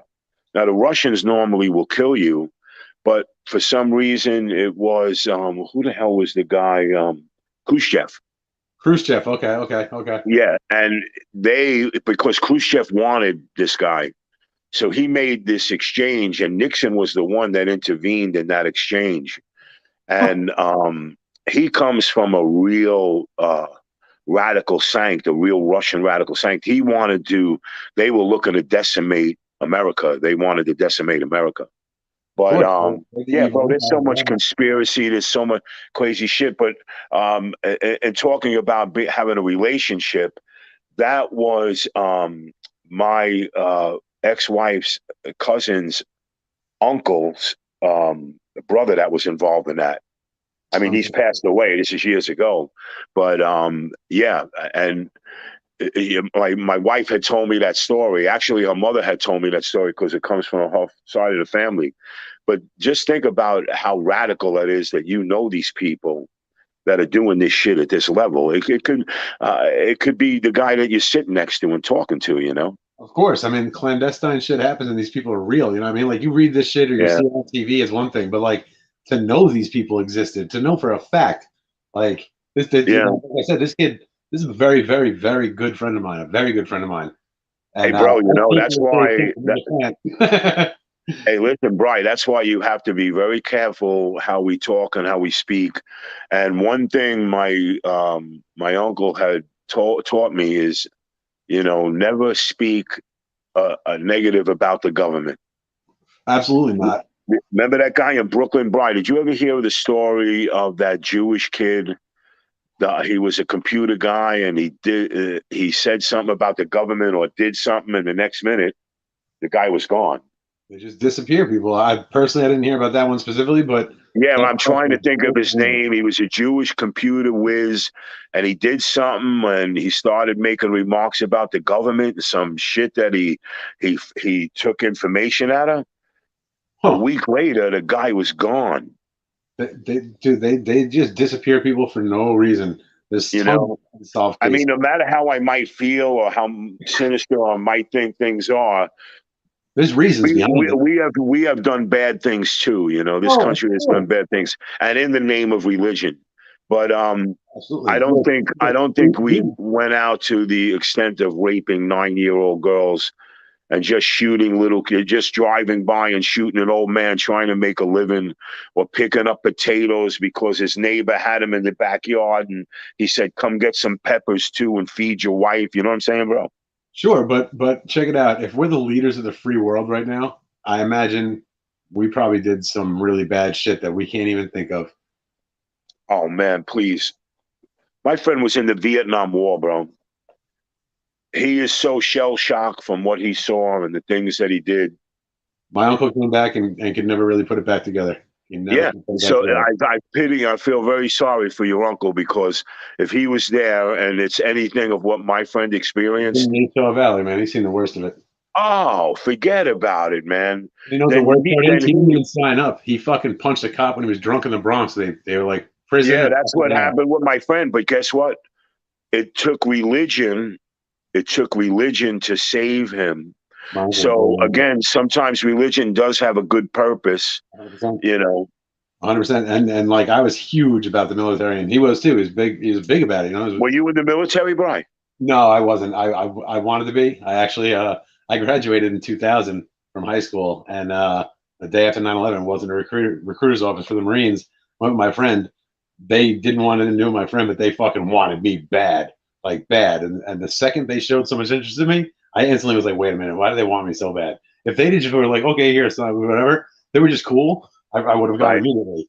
But they were way too up on me, and I was like, what? Why do they want me so bad? Like, I started questioning it. Then I listened to my girlfriend and my mother and shit, and then I let them talk me out of it. Definitely regret that, but at the same point, I've had friends that came back and were like, dude, you're better off having not gone.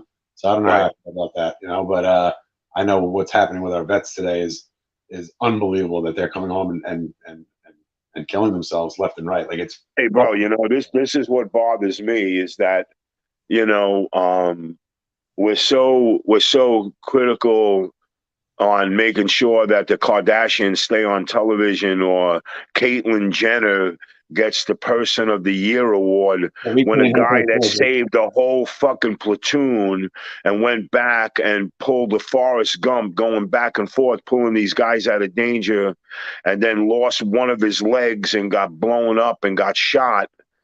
Yeah, then he came back and gets no help.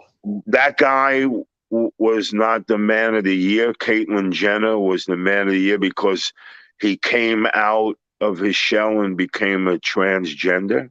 And then on top of that, he fucking killed some woman in a car accident. Nobody said boo about that shit. Bro, let me tell you something, man. How twisted we are as individuals. We are filled. This country, again. I don't know if you watch Bill Maher, but Bill Maher, and again, I beg you to watch Religulous. You will go like this. Holy shit! Yeah, no, I'm gonna Because fuck with it. Believe me, I've watched a lot of weird shit. yeah, he's doing it. He's doing it in a very. He's making it very simple for the idiots in this world, and Yeah, they still don't get it. They still. One woman said, quoted, "I'm going to come down in the rapture, and I'm going to be on a white horse, waving a powerful flame sword," and I'm like looking, and again, it's straight out of the Book of Revelations. Yeah, Bill Maher put it pretty eloquently, and described the scenario of how it's religious, like it's ridiculous. Of course. So again, and when you see this movie, you start to, my sister watched it. My sister goes, "Oh my God, Jim, you might be right." I said, "Dawn, I'm not trying to be right.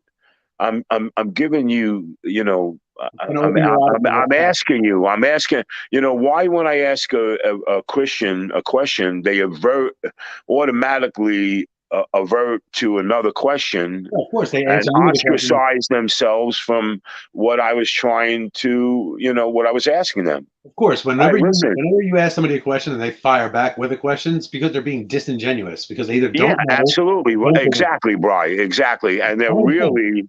I'm a super skeptic. That's what I'm saying. Like I used to, you don't understand. Like I used to question priests. I mean, that's why I said when I speak to rabbis, they hated me for that, man. Beliefs. They have different. Yeah, I was hated for that. Yeah, but I actually in second grade I got thrown out of religious instruction and had to get sent home, which was not okay in my house at all. And then when I got home, my mother eventually. When were you? Brian, when were you born? 1982. Okay, in 1976, there was a priest, and very valued priest.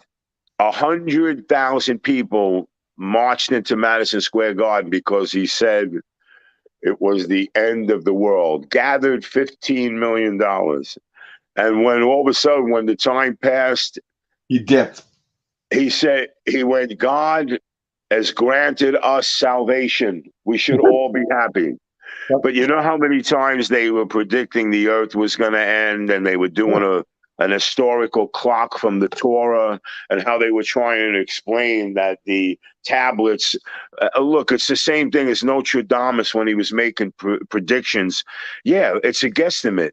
You know how many times? Well, based on the Mayan calendar, world is or time as we know it's supposed to end. It's like no, it's just an evolution into a new time. Oh, you mean you're talking about 2012? I was banking on that, bro. I didn't have a plan past that one. I was like, this is it. No. 2012 was that Venus comes completely around our galaxy, and it happens every 26,000 years. It's called the Dark Rift. We come center of the universe. We come center of the solar system. That's why we're traveling at a bigger velocity. And also at that time, the Earth falls flat on its axis, and it actually sits straight up and down for like a couple seconds. Listen, we complete our entire axis basically. It's listen, man. What about living on the Earth when the moon was half the distance from us, and whole entire oceans were wiping completely on the other side of the Earth, man? Definitely. Just think of the radicalism and the things that we have to learn and study, bro. Of course. Are we still on the air? Are we still on the air? Yeah, we're still on. Fuck it. But yeah, I mean, we're here for. This is a 2.5 hour segment of the reality of religion. Yeah, we got two people watching us, so it's just me and you bullshitting here.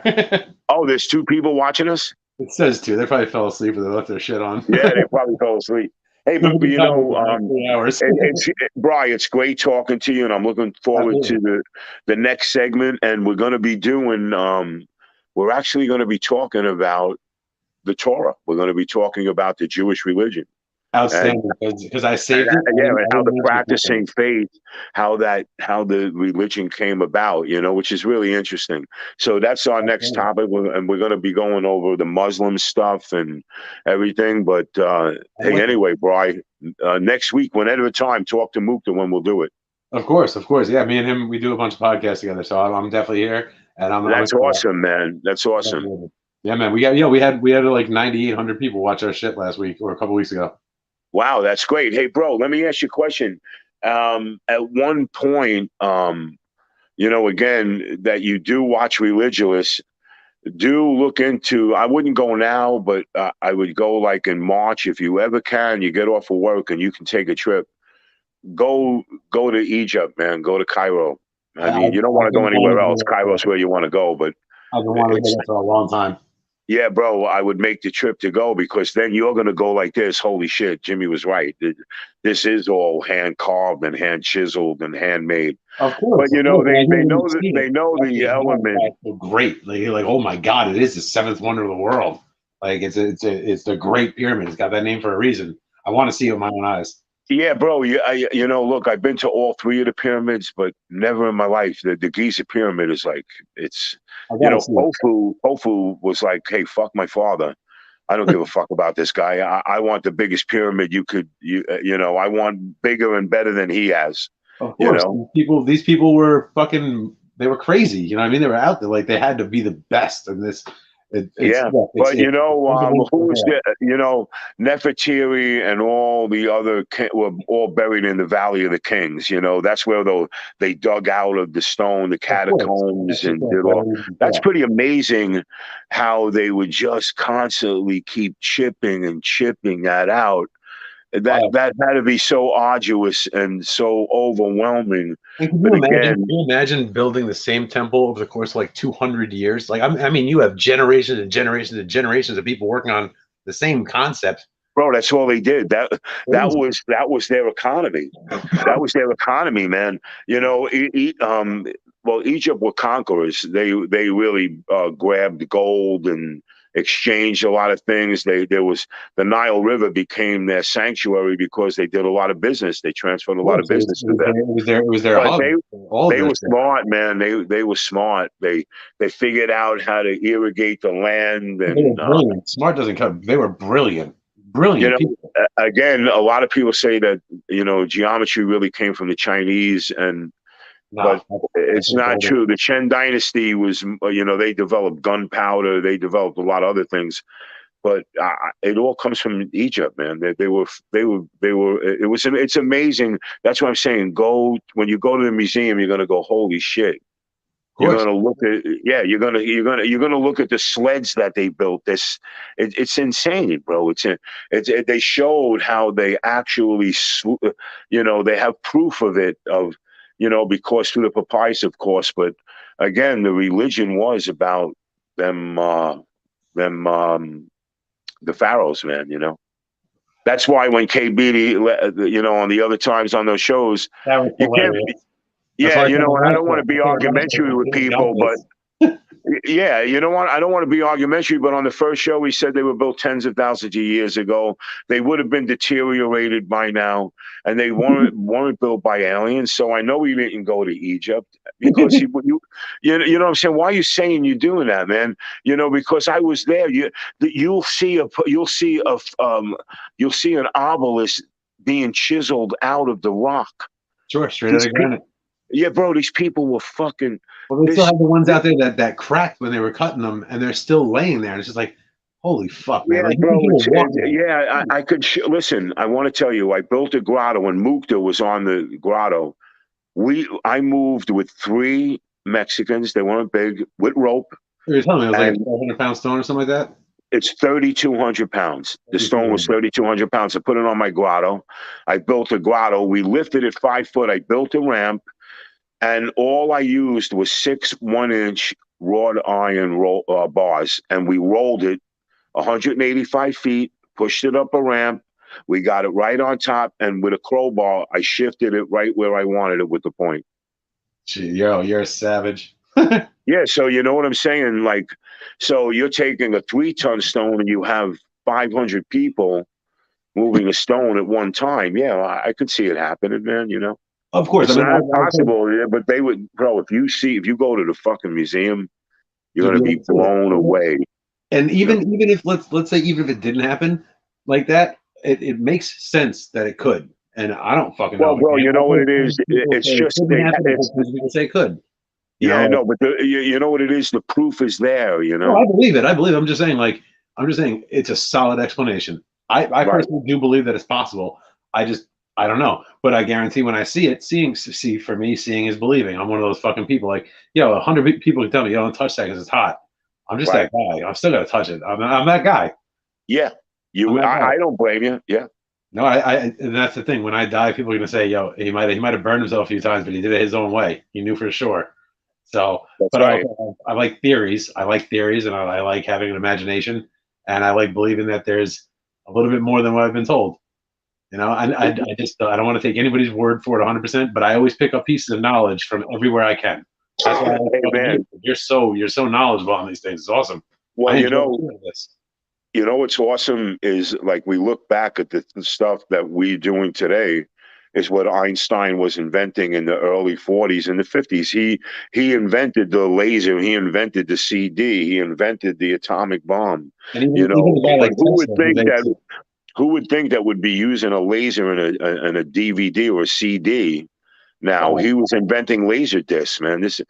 Again, you know, when you want to know something, you read, and if you have that want and that wherewithal to do that, you know, yeah, Cool. you That's know, why I that's like why talking to Tesla. when we were talking with KB about how they were doing measuring with string, yeah, that's exactly how they fucking did it, and they made knots, which became a metric system. You know, Of course, I they mean, were you look developing at that. cultures, even in today's society, look at cultures that are, like South American cultures that really don't use specific tools. You know what I mean? Or like the reindeer fucking herders up in Siberia and Russia and shit. Like they do old world type shit, and they accomplish great things that like me and you could never fucking do, even with Oh the yeah, tools we bro. have. You know, it's wild. Listen, people were telling the when Israel became a state in what was it, Yeah, it's like 1945? the end I of the think right world. after the Second World War, Yeah. right? And Britain gave them the sanctity to be a state, but they were telling them, "Oh, come on, you're going to grow fig trees and palm oil trees in the desert." Well, you look at Masada, you're going to go buy a whole fucking field of pineapple trees and fig trees and apricot trees, and they're wondering how the fuck they're building out of this desert. Of course. Yeah, if you want the wherewithal to do something or know something, I'm sorry, I don't go out that much, bro. I'm more of an introvert. I if I want to do a painting, I'm going to read up. I'm making a painting about the Iranian country killing 15,000 people. But now I'm curious to know everything about the Iranian culture because don't you think that's fucking disgusting? And that's in the name of religion, bro. This is 15,000 people being killed in the name of religion. People always do the most horrible shit in the name of God. Yeah, bro. Right, Brian, you're 100% right. It's crazy. And it's pretty sad, man. It's pretty sad. That shit But ain't anybody who's God. yeah, bro, absolutely, I agree with you. But anybody listening to this show for this long, God bless you. Yeah, and bro, I look forward to doing this again. And again, we're going to talk about the Torah next week, so I'm looking forward to that. I'm excited. I'm excited for that. It's gonna be good because actually, I'm very well versed. I grew up Oh, in. bro, that's awesome. Maybe you can help me. Again, like I said, I'm going to give you a great and broad explanation on what I study as a religion. I know a lot of general stuff about the Torah. Sure. You So know, I grew up in a town that's mainly Reformed Jews, but I grew up next to a town that's all Orthodox and Hasidic Jews. And there's nothing more religious than a Hasidic Jew. So yeah, exactly. I respect the hell out of them for how solid they are in their beliefs. You know what I mean? Bro, Like, you know what? You know wow. what? They know how to make money. They know how to collect money. But guess what? Community. If you get married and you want to open up a store, they're going to give you the fucking money to do that. Of course. Well, they all leave money to their estate, and that's why the Jewish religion is so strong, despite being so small. And the Chinese are the same way. If Irish, Italian, and black people would do the same thing, they would. Of course, man. One of my partners is an Irish guy. He's an Irish friend. He's my dearest friend. I know him since grammar school. But yeah, bro, absolutely. He became very religious. By the way, it's ironic to say. See, most Irish do become religious at some point in their lives because they're raised with it, and we're a culture of extreme guilt. And the Catholic religion loves guilt. Yeah, absolutely. I was just going to say the Catholic religion. You're right, bro. I know it's so fucking crazy. It truly is. They make us feel so bad for shit we got nothing to do with. Yeah, bro. I agree, man. Guilty hey, but bro, honestly, it was great. It was great talking with you tonight, man. We had a very interesting conversation, and that's what's awesome about this, you know. 100%. I was looking forward to it because, like I said, I was like, this guy's a hyper-educated individual, and I love talking to people because I love gaming. Yeah, bro. And you know what? I think we went through this respecting each other and not getting each other's face. No, of course not, because we didn't deny anything. We just explained what we believe and the concepts behind it. Like I said, you're hyper-educated, so that's you come from a very solid ground, and I respect the hell out of that. Hey, man, you know what? I read a lot. I study a lot. If you ever saw my apartment, it's filled with books, art books, you know, and a lot. Stacked up on 6 books. Like I'm reading 5 of them right now currently. Like I'm a weirdo like that. Like all I do is watch videos and research like papers, like weird papers written by strange people. I can't remember half the shit I read. I just pick up small things out of it. But I love knowledge. If I had my way right now, I would go back to college right now. I just don't have the money for it. But that's why I'd go back to college to be an archaeologist. That's my dream. I would love to do that shit. So we'll see what happens. I think you froze up on me, Jimmy. Well, to anybody who's out there, thank you for signing in. Next week we'll be back, and keep an eye out. We'll probably jump up sometime this week and do another something. All right. Good night, everybody. Jimmy, if you can hear me, be good, brother, and look forward to next week. Peace.